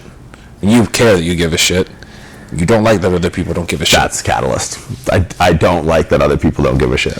This is a core principle for anybody in the business world or lifting weights or fucking in a relationship. The world of business and I hate this idea that it's a walled garden. That there's some ivory tower blocking this space that we all live in, and that there's some inaccessibility. So much of it comes down to giving a shit. Giving a shit about your product, about your customer, about the experience they have, about the knowledge you have, and about their ability to rely on you. It's all part and parcel of the same deal. James Mack, one thing I always remember that he says is, how you do one thing is how you do everything. Like put peanut butter on a steak. He's insane. Oh. We actually have that. God, you just discredited him. But we actually have that tattooed on our ribs. Not the steak peanut butter, but how you do one thing is how you do everything. Yeah, we'll talk about that again one day. Peanut butter on a steak, James. They don't get good steak in South Africa. That's what I'm talking about. I think that's what I'm chalking it up to. He was just masking it, but it was a great line. And ever since we had that time together when he was living in Miami, it always sticks with me. I think about that because I think about whenever we had these conversations, and I know today's not focused on me or anything, but the idea that lifting is different than business, and business is different than your personal relationship, and that's different than your relationship with your parents and your family. And it's like, to me, if you're Dr. Jekyll and Mr. Hyde, and you care a whole lot about lifting weights, and you happen to be a business owner, and you don't put the same amount of passion and effort into that, you don't put the same amount of passion and effort into your relationship with your wife or your partner, whatever it is, those things are doomed to fail. Not recognizing that you don't give a shit is a huge problem. Yeah, I think like a big portion of actually what I did in Ukraine is like this human evaluation, you know, and the same thing like applied to business for me too, and that's kind of like where that started from. And I would say this to the manager at the gym, you know, RIP ABC, but it applies to relationships with significant others and friends as well. And I would always say to the guy at the gym, I was like, imagine you want a gym to go to, right? You've checked out a couple gyms, you come to our gym, you walk in, and there's just like some dirt on the mat or whatever, right? It's a gym, not a big deal, right? You go into the bathroom, it's just out of toilet paper, whatever, you know, not a big deal. This stuff happens, just grab another one. Go into the gym, you go to bench, every bench has weights on it with nobody around. It's like, all right, like this is a gym, this kind of stuff happens. You know, you do your workout, everything's fine. You want to sign up, there's nobody at the front desk. You got to like call a number. The guy shows up in a couple minutes because he was doing something else, right? You go home and you think to yourself, you know, someone asks you like, oh, how was it? And you're like, it was all right. Like, wasn't good, wasn't bad. It was like an all right experience. But what made that just an all right experience is all these little things you might not notice, Right. but Yeah. you notice, and it's inside. And the same thing happens with relationships, right? Like if you were to walk home and your wife, girlfriend, or whatever, like doesn't say anything to you as you walk by, it's like, okay, whatever, like not a big deal. Like you go inside and let's say they're a bed maker. The bed's not made, right? All right, whatever. You know, like you go cook some food or whatever. Like usually there's food there. Now there's not food there. It's like another, you know, whatever. Like this might happen. Maybe it's a busy day, and then you see her and you're like, is everything okay? Right? That's where that leads to, that sort of situation. Yeah. And a lot of people are like, wow, John, that's really fucking insane of you to think those things. But it's these small interactions. Insane. Right, it's these small interactions that eventually lead up. And it's the same thing if, let's say, they have a pre-script interaction or your company interaction where it's like, hey, Marcus, I texted you, I called you, and then I emailed you over the course of a week and you never got back to me. Or, hey, I tried to sign up at Prescript and the website wasn't working, and then I contacted somebody and then they never returned my call. It's like, well, it's not that it's a bad company. It's not that it's a bad person. It's friction. It's just, it creates friction. Right. And these small steps eventually just lead to kind of a shoulder shrug of an interaction when all it took was the small things that you guys talked about. Which I think is interesting because I would say the two traits that you guys have, because I sat in that chair 10 minutes ago or an hour ago, however long it's been, and I literally said, you're the two people I complain the most to because you're the two people I never have to complain about in my entire life. Sorry to anyone else I interact with. If you're not one of these two people in front of me, I complain about you when I'm not around you.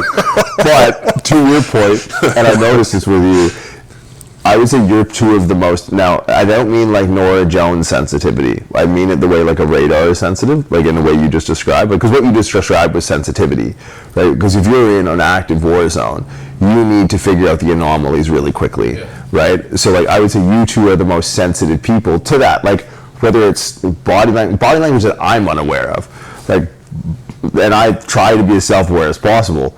That's what you two, I think, excel above all else, and that's what I try and like instill in people is like, you know, you have to you know, landscape your environment in your head, whatever that is, like whether it's the business. For me, it's like now it's rooms. It's, you know, similar in practice, but obviously different in application of like if I'm in a room, I need to know what each one of these people's likely individual normal is. Now, in this case of last week, I kind of know these guys after teaching them for, you know, almost a year before getting in. So, but I need to make lookalikes of when a player walks in, all right, he's going with the braids. What are all the guys I know with the braids? How do they act? What's the baseline? How is this guy next to that baseline? Okay, this guy's 6'5", this guy's an O-line, this guy's a safety, this guy's a corner. So like I have, you know, I'm profiling people 24/7 as far as their interaction. And I could only imagine, like, you know, I kind of want to dig more into that because that's what I think makes both of you guys excel at everything that you guys do is your ability to be really sensitive to change. Yeah, right? Ours, thank you. His is much different than mine. I mean, mine's so much like, today's not about me, but what I do for work is so much in the banking and mortgage real estate space. It's very formal. So and a lot of they are people that don't want to have to interact with me or my company, and if they do, they don't want it to be painful, right? So reducing friction, and this is what we're talking about: friendships, relationships. Your spouse. The bed making analogy was really good. Signing up for a course, if somebody doesn't give them some attention, they're going to go to your competitor. If somebody doesn't answer an email from my office, they're going to go to a competitor. And it's so much about knowing the audience and being attentive to it, because no matter who you are, that's so key. And probably not as important, because you reading the room is probably a life-saving endeavor, and being skilled at doing so could be the difference between some of your colleagues coming back alive or not. Partly that, but honestly, it's going to sound kind of shitty. It's getting to people to do what you want them to do. When did you realize you were good at that? I don't actually. When I was there, I knew I was good at it because I was just successful at it. But it's one of those things that I've always been perceptive to the people around me and to the relationships that I have, and that's why I have the relationships I do, because not once since I've known you or him, I don't think, had any friction about anything, ever. No, he tried to sneak away and pay the bill. I'm like, fuck you, piece of shit. And those are I'll never stop. Mostly the relationships that are in the closest circle of mine. I don't think I've ever had any friction. I've got my friend Kyle has been my best friend since I was literally 5 years old. So for over 30 years, we've never gotten into a single argument, because it's a mutual respect type of thing. And you have to understand that, because some people, it's not really high on their priority list, which is kind of crazy. Other people, respect is the highest. So when I'm over there and evaluating people, you kind of read into what motivates people, and what people love. They love talking about themselves. So you start the conversations talking about them and let them talk about themselves. Well, they're going to think you're a good listener initially, and they're going to like that. And then they want you to know about them. They want to prove themselves to you. So you're already in a position of power at that point, because they're trying to tell you what they know, and you can get what they know out of them without having to ask, and it's a kind of an easy thing to do, and that translates to so many different business interactions. And the number one thing, asking questions. Well, asking questions, but being truly inquisitive as to giving what a shit people are doing. But right. Once you start digging into that, then you can get to see where their mind is at, what they're after, what they're getting out of it, because not everyone has the same thing. You might think everyone's on the same thing, and being a business owner and a leader, both of you, not everyone has the same goal in mind, right? It could be hanging on to you for a leap to something. Jordan talked about that before, and it happens in business. It could be hanging on to you for a leap into something else, and in the military, it's a common thing, especially there. It could be hanging on to this situation because they want something better, or they want, who fucking knows? They want to go somewhere else where they might not die. And with that, when we talk about, and another thing with that was power structure. So there's an informal power structure, with, I think, a lot of people don't think about. It's very fucking real, though. The informal power structure over there is, let's say we all worked at the same company. There's another 2 or 3 of us or whatever. Well, not me. Let's say you guys and a bunch of other guys, right? Let's say you're the CEO, Jordan's the lowest level guy, right? So we all get to talking or whatever, talk individually, and there's a whole bunch of middle management. So I'm going to ask Jordan, who do you guys go to for weapons here? What do you guys do? And where do you guys live? Or who do you go for food or answers or whatever? And he's going to give me that name of that person, right? Or people. I go to you at the top, I ask the same question, could be the same, could be different. Go to the middle management people, I say, hey, who do I go to for these things? And they say, oh, this guy will take care of you, this guy will take care of you. You start to develop the pattern, and it might not be you. You would think that in a company or in this situation like a commander, the commander has all the answers, he has all the influence. In an informal power structure, it could lead completely to somebody else. It could be somebody in the middle where it's like, this guy in the middle is the one who calls the shots. This guy in the middle is this guy up here who's the commander, goes to him and asks, hey, what's going on? What do we need? This, and that. He wants to keep his status. So he goes to the most well-informed person. So this person in the middle holds the most power. And it's like this in a lot of companies, in a lot of different places, that people just don't know about. But if you can find this person, you now don't have to go to the CEO, person at the top, whatever the case is.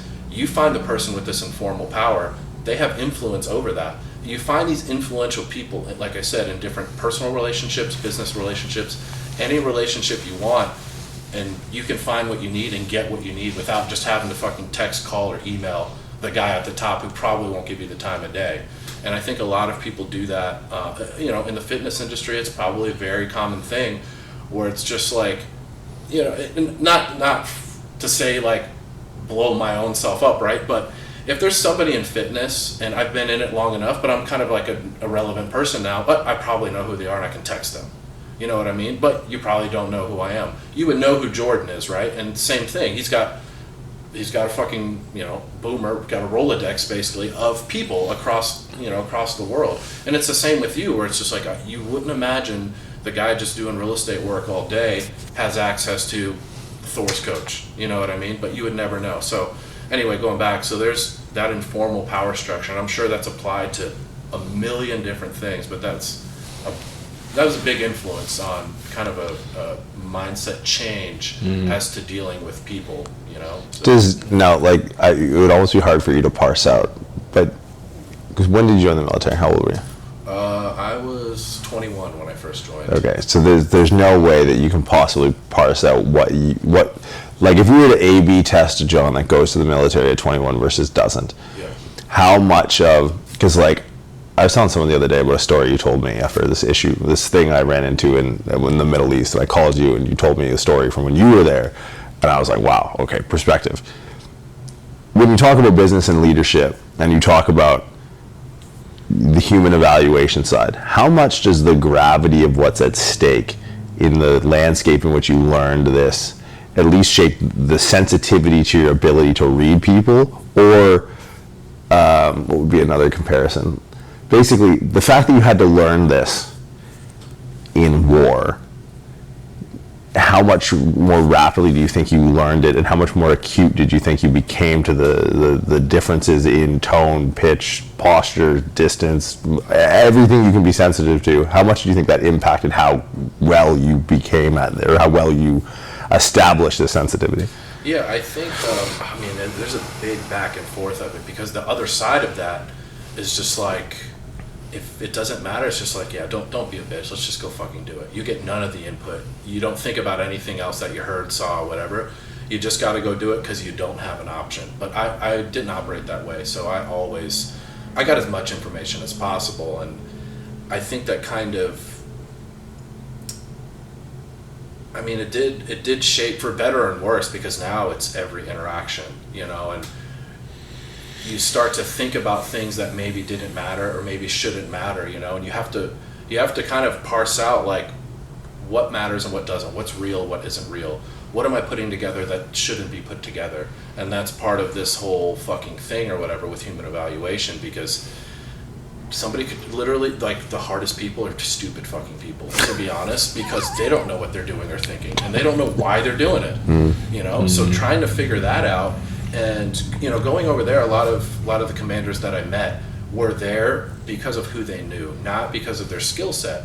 And it was a lot of proving themselves to me, right? And vice versa. Like, I had to prove that, like, hey, I belong in this room, type of thing. And there's certain things that you do in a certain way you carry yourself. And over there, being big is a positive. Like, no, if you're twink sized, nobody wants to listen to you. I'm already telling you. So being a burly boy will help you out a little bit. But they call that a bear, John. Yeah, okay. For making comparisons here. Yeah, okay. You can use proper terminology. Miami, man. I'm not, getting piggyback rides or anything like that in Miami Beach for money, but... Well, it can't be that big. Yeah. It's only a couple $100. Usually it's $100 for everybody. Yeah, but it is, like, I guess you don't think about it as like, like a life and death situation type of thing. The consequence of what could happen. And it's unfortunate, like, a little sidebar, going out and doing these things, I've had a bunch of friends that have died of this. People I work with every day for 6 months, that have died. And whenever it happens, nobody thinks it's their day. It's the same thing probably in regular life, or when a fucking business implodes or something crazy happens. You lose your mom, your dad, whatever. like you never think it's going to be you that has to deal with it. And that's something that had another big just mind shift change as well with that, where it's just like, you know, life happens with or without you, you know what I mean? And with these people going out and doing the things like, oh, you know, I'll see you when I get back, blah, blah, blah, well, you know, they don't come back type of thing. And these are the same people with like hope streams and stuff like that. But unfortunately, a lot of these people put themselves into situations because it wasn't thought through what they were doing. And unfortunately, and then over there, it's very macho. The culture is very macho. But that's something that you have to understand. And it's like, well, if you don't go do this, you're gay. That's pretty much what they would say to you. You know? It sounds like 8th grade recess. Well, no, like, I would get into, driving into the country in the first week of April of 2022 when the war is still going on and everything's everywhere. I put my seatbelt on in the car. I probably told you this before. I put my seatbelt on in the car. He's like, bro, no. They'll think you're gay if you wear your seatbelt. I'm like, are you fucking kidding me? So I didn't wear a seatbelt the whole time I was there because this guy's like, oh, you can't do that if the cops see you. I would like go into a restaurant or a store and say, hey, how you doing? Just normal shit. And then, bro, what are you doing? Like, they're gonna think you're gay. I'm like, Jesus Christ. What? Like, all right, not being nice in restaurants. You know, very Russian. Yeah, I guess that's fucking. Very Okay. I thought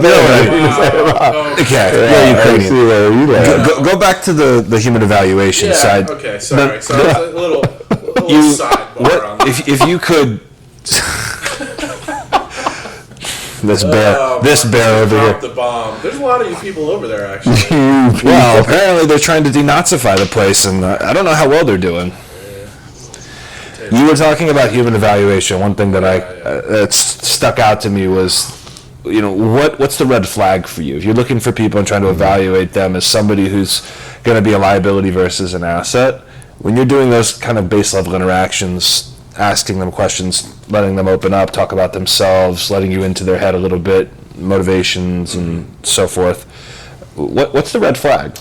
Is there one? I mean, red flags, it's kind of like influencer red flags to me. If you're trying to sell me on something and you have that in your normal conversations with people, you can tell that they're trying to sell you that they are this person, they are this type of person. If you're too over the top with it, that's the red flag for me. You know what I mean? It's like if a product's in your face and you're like, this is like Bang, basically. This is going to cure you from being retarded. You know, it's like, all right. What was the claim? The claim was not. It was the super creatine or something. Super creatine. Right, but he claimed, our super creatine. he claimed that it was Alzheimer's. It would prevent you from. He got in a lot of trouble. I don't know. I think are the red flags? Those are. Because this is a broad question, But broad question, sure. Applied from. I just think he's way more sensitive than that in the sense of like, it surely comes down to instinct. Like this guy's probably a good lie detector, some sort of galvanic skin response. So someone trying to sell you a sham. Wow, well, wait, there's more. Like any fucking loser can pick up on that. They're trying to like sell you a product. They're trying to sell you on themselves. They're trying to sell you on maybe an idea or a belief or their way of doing it, right? Because like I said, people love talking about themselves. So let them talk about themselves. They're going to give you everything that you need to know if you ask the right questions, right? So if we want to talk about, planning for a mission, you know, and it doesn't get more high stakes. Well, right, it doesn't get more high stakes than that. You talk about planning for a mission, though, and they're trying to sell you on this. This is the way to do it. There is no other way. Overconfidence in their method. In their method, but it's not.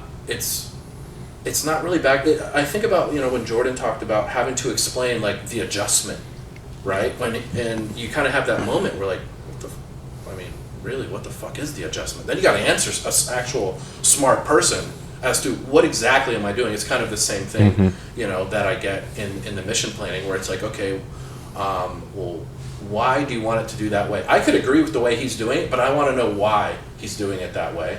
Or I want to know why he wants to do it a different way, type of thing. And I need the answers to that. But that all stems from, you know, usually I'll ask these questions if I feel like I'm being sold something or the details aren't hashed out, because you do need all the details on everything. Right. Because a lot of the time, the majority of the time, to be honest, we get a phone call, and one specifically get a phone call at 11 o'clock at night. It's like, hey, we're going to go do a village assault.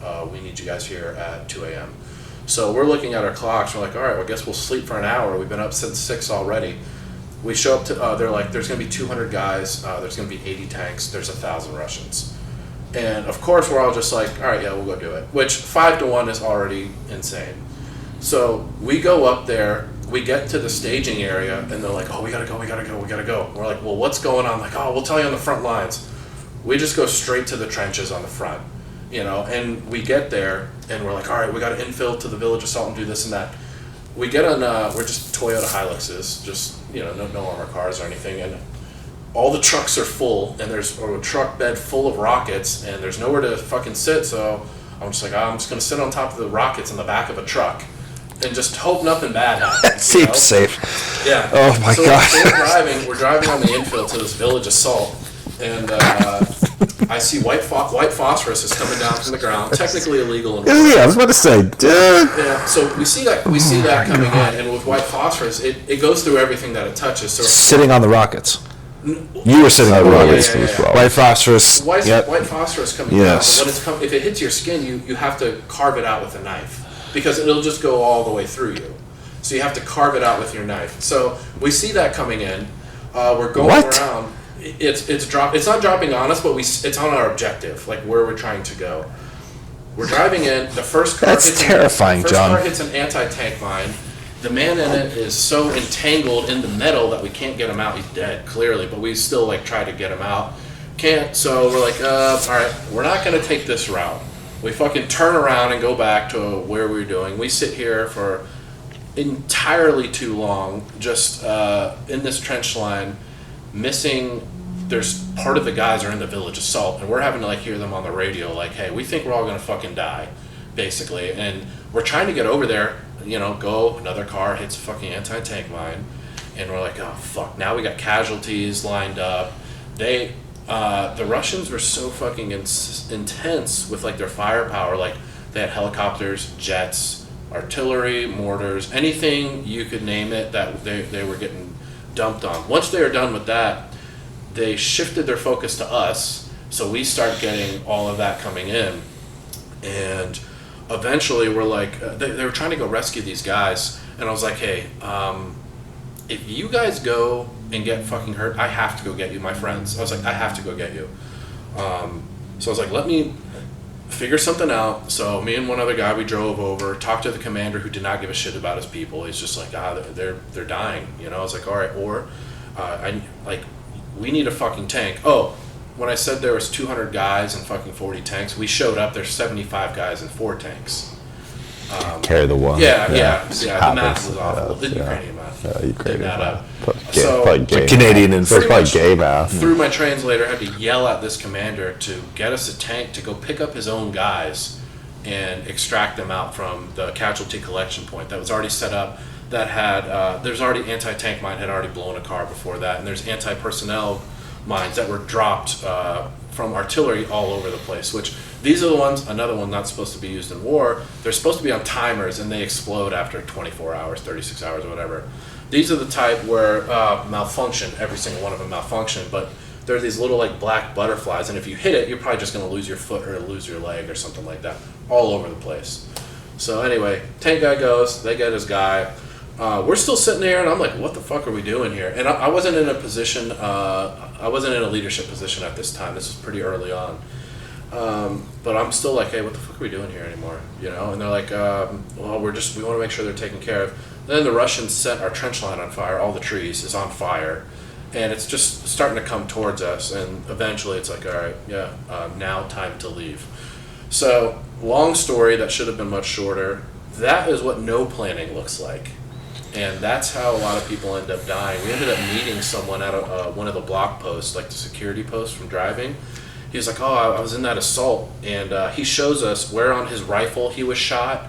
He's like, oh, I got shot twice in the chest, one in a rifle, and one went through the side of his shirt. So he got shot 4 times. None actually hit him, on that thing. Yeah, so that was that was a good time. So do you think that the commander of whoever planned that Didn't give a was? shit. Yeah, didn't give a shit, and they think they know what they're doing, but they can't explain a single reason why. It's just they can't say no, and that's how a lot of people have died. It sounds like a lack of criticality on the part of somebody who should be asking difficult questions. There should be a system. Well, yeah, but also with that too, a lot of Westerners, if they're over there now, maybe they haven't experienced it yet, but they're very expendable. It's just like, these are not us. These guys can go do this stuff, and they'll send a lot of Americans, British people from wherever else. If you're not from there, you'll probably get sent out to go do some shitty stuff, and it'll be for no reason. It'll be for very little reason. There won't be any support type of thing. So you have to know who you can talk to about certain things. And this is part of the thing. You don't know until you go do something with somebody. So the evaluation part is very fucking critical on, I need to know that this person will actually have my back in bad situations. Instead of doing it the hard way, and say, this commander, we did one with this guy, he left us to die. We did one with this guy, we got no support. You don't know. That's where the valuation really comes in and why it mattered. And like I said, it carries over now to almost any interaction. And that, like I said, that informal power structure, I continually. But I think of the group of 70 that were there, you had to have been the anomaly. Because I think most people would rather march to death by the hands of someone else who's willing to make or pay the consequences. Well, yeah, there's plenty of people who are like that. Westerners, Americans, and British guys. Some have been in combat, some not. A lot of the guys who hadn't been in combat, they were very gung-ho about everything, right? But on the inverse of that, they haven't had to experience their friends dying in their arms, watching them take their last breath. They haven't had to experience having to call someone's daughter, call someone's wife and say, hey, so-and-so isn't coming home anymore, like he just died in battle. They haven't had to make those phone calls. So that's why it's like, yeah, I'll go do this, or I'll go with these guys, or yeah, we should go do this. I think when you think about it like that, and there is a part of war where you have to put emotions to the side. Like I have 2 kids, and I still went and did what I did, and there's a big portion of that in my mind, but I take that into account, but I also take into other people's lives into account as well and value it, because a lot of people don't value their own lives. There are certain situations where things have to be done, where it's like, this is going to suck and you could die. There are situations which I preferred, which is like, hey, you could very well die. We planned this the best we could, and this is what we need to do. And it's like, all right, I feel a little bit better about that, because you can't go into war and not think you're going to die, because it could be anything that could happen. But knowing that you did everything that you could, and that's a question that I posed to I eventually ended up in charge of a group of people on a very large mission, but that was a question that I posed to them. If you have to make a phone call to someone's wife or their kids or their dad, if they ask you, well, did you do everything that you could to make sure that this was a success? If your answer is no, you don't need to fucking be here, and you need to make that answer a yes. And once again, that's applicable to business as well. When it fails, did you do everything that you knew you could to make it a success? And I think a lot of people they'll say no. That was my honest answer with ABC. Did I do everything I could? No, I didn't. But I don't look at it as a failure. And I talked about this in the podcast yesterday, where it's like, I bought the building and sold it for double of what I bought it for in 3 years. Like, I don't think of it as a failure, but that wasn't my whole thing. But you have to, what Jordan talked about earlier, have a self-audit of, did I do what I needed to do? Did I do everything that I could? And if you didn't, why not? And if you did and then it failed, well, what are you upset about? If you did everything possible that you think you could do, what are you upset about? You can be sad at the failure. It's a beautiful perspective, being self-critical in a healthy, in a constructive way, right? Because it keeps you accountable. If you're not accountable to yourself, what are you accountable to? Yeah, it's just a crazy way to have. Like, you're the most. I don't want to use the word disobedient, but I couldn't imagine like a power struggle like that to kind of come back, because like I agree with you, like paying attention to the people who matter, especially if you're trying to get shit done, that's like your number one tool. It's like, who's actually calling the shots here? Like in our world, it's like if an agent walks in with a player and his entourage and there's a guy carrying his dog but his mom's there, hi ma'am, how are you? But where it's just I feel retarded making parallels to like me talking to soon to be rich kids and like him learning it that like having that's your environment, your world, right? Yours is not mine is not. Yeah, but I think there's a universality to mortality that really drives a lot of my decisions. Yesterday I was living in my car. A week ago I was 15, and next week I'll be dead. Yeah. That's why I make decisions away, because nothing matters.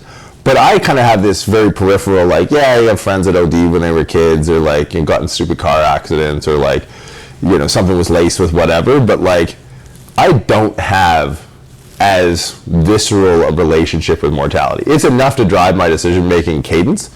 Like, indecision to me drives me nuts. Like, if we were hungry right now, we pulled out some Uber Eats shit. I am real hungry. And you were banging on about, Sweet Greens or Fresh Kitchen. I'm like, give me that fucking thing. I cannot deal with indecision. Because over time, and it's been such a valuable asset, I just couldn't imagine having to and I'm so glad you're telling me these stories now, because if you would have told me these stories while you were over there, I would have been like, I think a lack of information. Marcus, Liam Neeson, we're going over to the Ukraine. Why? I don't know, and I don't know what we're going to do when we get there. But but that's the thing. It's like perspective, right? Like, we talk a lot about like history books, talk about World War II a lot. You taught me a lot about that, and that's where it's the ultimate sort of proving ground. It's like, all right, you want to talk chips down. It's one thing. It's like, well, this guy could go in the first round. It's like, I love the life or death perspective, because it's just the off switch. So for me, it's like, whenever I have a problem, I just call you. And then you go, there's this one time where I almost died, white phosphorus or whatever. They go, okay, thanks. Yeah. I mean, going back to what you said, when we talk about the informal power structures, addressing the mom initially, that's exactly that on a minor level, right? Where it's just like... you found the decision maker. You found the decision maker. That's like kind of a common one with a lot of people, but I think that's very big in like... It's perception, right? That's you understand that. Yep, choosing what college to go to. It's going to be like, well... Do they have a strong relationship with their parents? All right, well, obviously, I'm going to go win the parents. So that's just like a very common one to know. But to establish that relationship is going to mean something, and that changes their life. That changes your life if they go where, or let's say you're an agent or whoever the fuck is now with NIL. I mean, now there's actually money on the table for everyone. What was the movie about Michael Jordan? What was the recent one? The Last Dance. Yeah. With his mom. The whole sales process revolved around convincing the mother that this was the best thing for him. Well, it hit straight to the core. So I look at it from another perspective. Is like I that's a projection that I usually put on, because in my household, my mom called the shots. Right? My dad's just very, he's basically a mall Santa that just hasn't realized he's a mall Santa yet. But I find if I go off of my projection and my instinct, I'd rather build a relationship that way, and if it's right, then it's really right. Then there's deeper levels of connection that stem out of that instinct. Because if a mom is there, my mom would be there if I was any good at anything. She comes up to things where I'm bad at it, and she still shows up. So that for me is like an authenticity. Like I don't ever project. Well, you're well informed. No, it's not even that. It's just like, but if it's going to work from an authentic standpoint, I'm going to act from my experience, because if their experience is the same as mine. Let me explain. I mean, but you can't discount how far you've come due to certain subjective proclivities you have, right? So you've operated your life in a certain way based on your certain experiences, and that has translated well into your interactions with other people. And there's something very big. Same with you in war. You have a sensitivity and a way of interacting with people that most people probably don't realize about you. Well, I think everyone has one. It's just if they're perceptive enough, to know that is happening. Like I said, the gym example of walking through. For me, like I know for the most part when those things are happening, but it took a long time, because from 21 to honestly maybe 34-ish, I would say, it was just everything was centered around like survival and just making it, because I was just on my own. There was nobody to call. There was no, I need to borrow $100. I need to sleep on I don't have that person. It doesn't exist. So it's just survival. When you're like that way, you're very. The best way I can describe it is just kind of cold to everything. When you're just trying to fucking get by. But when you reach that past survival point where it's like, all right, now I can be open up a little bit more about everything, and when you're able to open up, I feel like you can perceive better that way. of what other people are giving, you know, like we were talking about body language and the words you say, the way you say them, and it's easy, how you're treated is very easy, you know, things like that. So definitely, I don't know, it's just a big learning curve for me, like the last, you know, 3 or 4 years, something like that, of a shift change. But it took me mentally changing a little bit to be able to do that. But to me, it's like, I always look at Maslow's hierarchy, right? Yeah. And the signals down here are not nearly as abrupt as the signals up here. Like most people, when they make decisions, they're making decisions off of like ego or self-esteem or social. We don't really worth or something. operate in the bottom tiers anymore. Well, yeah, but you know, very rarely do you find someone who you go from what most people would consider survival. The closest thing I ever had got to survival was like, I don't want to ask for a favor from my parents. I need to figure this out for myself. I'll sleep in a 4Runner. It's a very different type of survival input than like, oh shit, the white phosphorus again. Like, it's so ridiculous a statement to say while I sit on the rockets. Like what's certainly the white phosphorus is the bigger concern than the rockets you're sitting on. Like how do you prioritize that? But it's like when you've had to deal in this rung, like as you build up onto the hierarchy, everyone is trying to survive. They're trying to survive their rung of the ladder. Now, if you've operated at lower rungs of the ladder, that's where the 7th sensitivity is for him, right? Like he needs to be very sensitive to the macho Romanian or Ukrainian guy, you know, trying to take the lead without a real plan. He needs to recognize like this guy might actually be full of fucking shit, and he might be marching me out to my death because he doesn't know any better. But it's when you can pick up on those subtleties. When you get back into this world where we go downstairs and, you know, someone might be trying to be perceived a certain way, and or they're buying a fake Louis Vuitton bag and they you know, posting shit on the internet. It's like they're doing that to survive. They're just trying to survive a rung of the ladder. That doesn't necessarily mean their heart's going to stop, but it means that, you know, to them, this is what they know. It's like a death to their persona, like the mask they wear, is as in their mind, as someone who's never been in this lower rung, as severe a situation as they could be in, right? They don't. Most people can't comprehend. Like I don't think, and I've obviously not had like the same experience, but being close enough to enough tragedies as a kid, I was like, you watch people operate, and that's where I think a lot of the sensitivity comes in. Is like these signals are very quiet down here, but when you climb the ladder and you start to deal with people who are, you know, they're worried about social status and they're worried about all this other ethereal bullshit that, you know, doesn't really matter to waking up tomorrow morning. The signals must be so loud. Like when you get back and you start to talk to people and someone's trying to feed you some bullshit, like it must be just this massive red flag to you because you've had to pick up these, you know, these more minute signals with higher consequences at a lower rung of the ladder. That's how I look at it. That's honestly most, even when I was younger, most honestly deployed and combat soldiers deal with that. They talk about it, just the adjustment is the hardest part. It's not even like a lot of people, you know, they have nightmares, seeing things, the hypervigilance, things like that. For me personally, and a lot of people I talk to, the hardest part is the readjustment into the real world. Part of it is that, where it's like everything you did was close to life and death, and now you're in the regular world and it's not. But it's hard to, you might know it mentally, it's hard to make that shift to where you're either the type of person who is overly aggressive, which kind of veterans have a bad rap for that. They're overly aggressive about fucking everything. Feel like they got to prove a point about everything and try to be tough about everything, or they're the ones that are just so fucking down they don't give a shit about anything. They don't give a shit about themselves, and that's the way of kind of dealing with it, is that those extremes, that one or the other. It's like you upregulate somebody to such a high degree, you take them back into such a low consequence environment. What's the natural reaction? Yeah, and then it's hard to like find that purpose. And I mean, I had the same thing where I went from like military, and then I was starting to do really well financially to where I kind of didn't have to worry about it.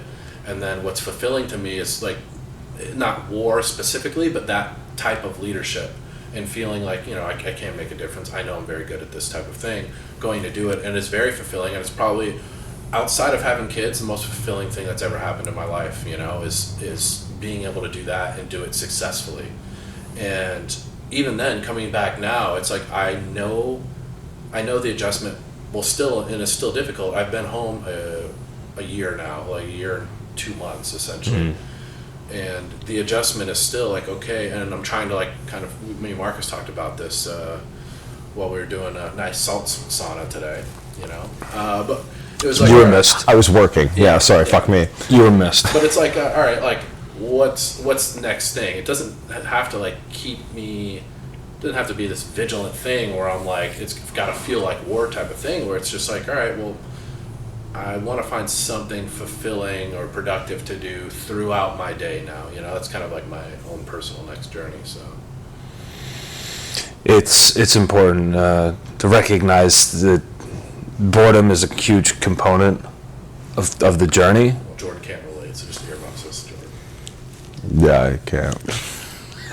Boredom, not- Netflix, a TV. No, it's not just boredom, and I don't mean boredom in the sense that you're not physically active or fulfilled, but it's just if you're not engaged with what you're doing, not giving a shit, and boredom can come as a result of being treated poorly.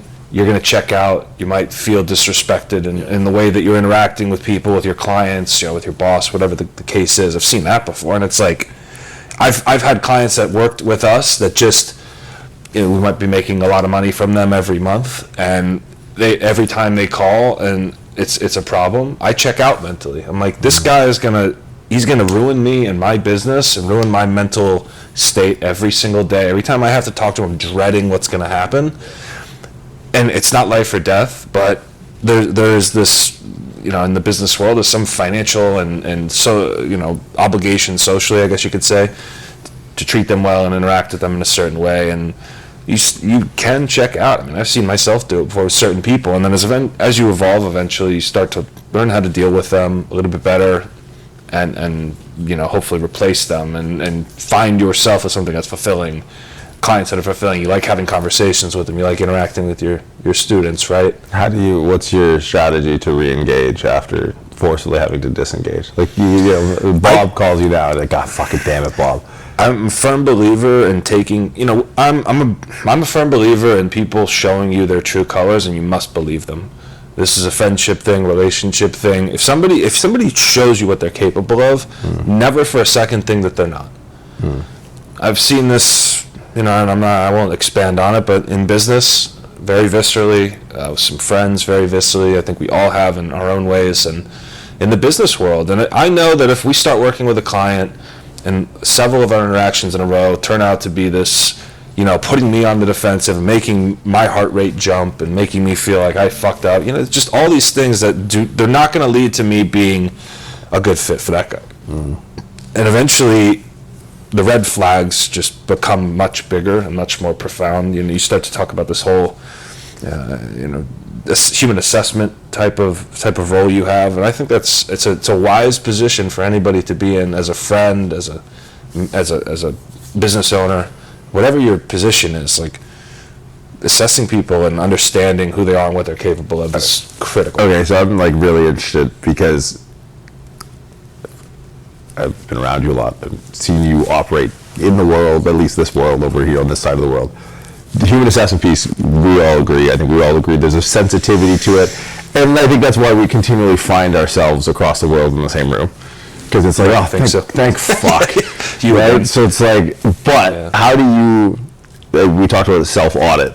I'm really curious, you said up until like a year and a half ago, there's no longer, what comes up out of the self-audit with you? Like, when you, I am, because I don't, well, no, because I'm so, I don't know. What do you hate about yourself, John? Let's Larry David it real quick. I got because you've been the most, you two have been the most consistent people in my life since the day I met you. So you want to know all of our weaknesses? No, and I want to use them against you. Yes, leverage. You want a final solution against this? But what gets me is I don't know. No, I know. Yeah. One of the big ones is I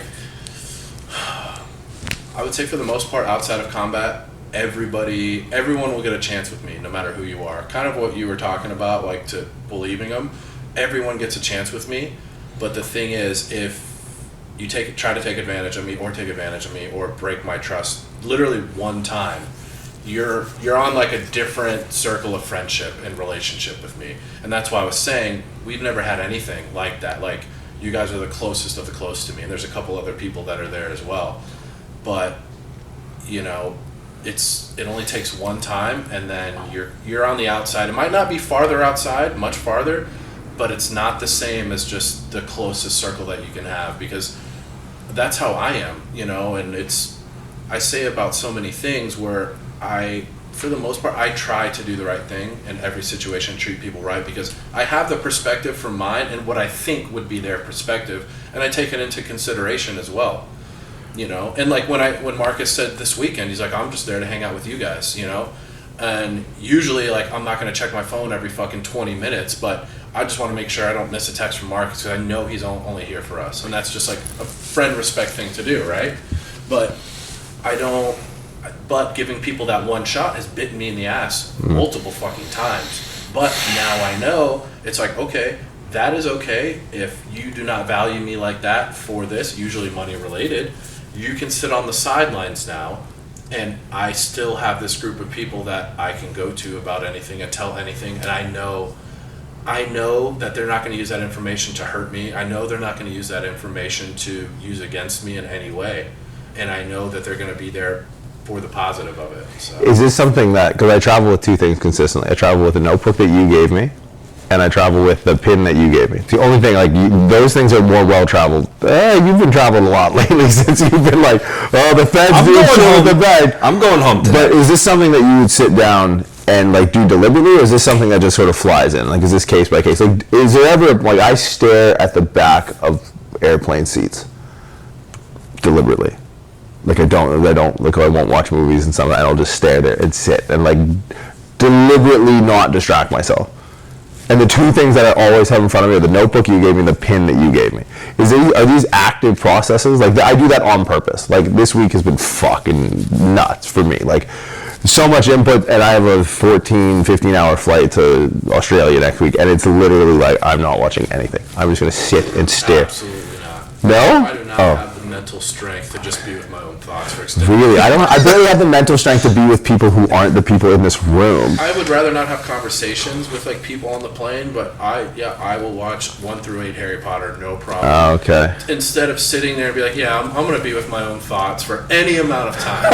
Absolutely not. See, We're not doing that. Oh, I'm all for it. That'll take me down some dark paths. Yeah, I don't have those paths. I don't want. Well, I mean, we talked about it a little bit before. I think my opinion is just like, man, I feel like Jordan just is off all the time, because there's probably some bullshit in there. You're like, I don't want to deal with that. I'm just going to go. That's my shallow interpretation. It's a luxury. It definitely is. It's definitely a luxury. Like I said it before we started, like, all my problems are down here. Yeah. They're not at cruising altitude. I've never once had a problem in like a 777 or an Airbus or anything. Well traveled, yeah. I do what I can. I'm learning. We'll get this wrapped up. I don't know how long we've been here, but I'm getting hungry. So Yeah. And I gotta go catch a flight. Oh, Yeah. Marcus got to be out here. At Big 6, business so, guy. Any parting words, Marcus?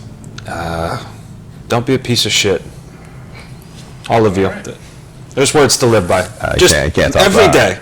Every day, wake up. How do I not be a piece of? How do I be a good person today? Yeah. My tattoo artist always says, "Call your mother and don't fuck kids." so I mean, yeah, shut up, that boss. I feel like that's All under my umbrella. On that. Jesus Thank you, Christ. Shallow pre-script. Have him come talk about fucking Wow. running faster. That is. Jesus. There's the wisdom. That is. I don't know if that needs to be said.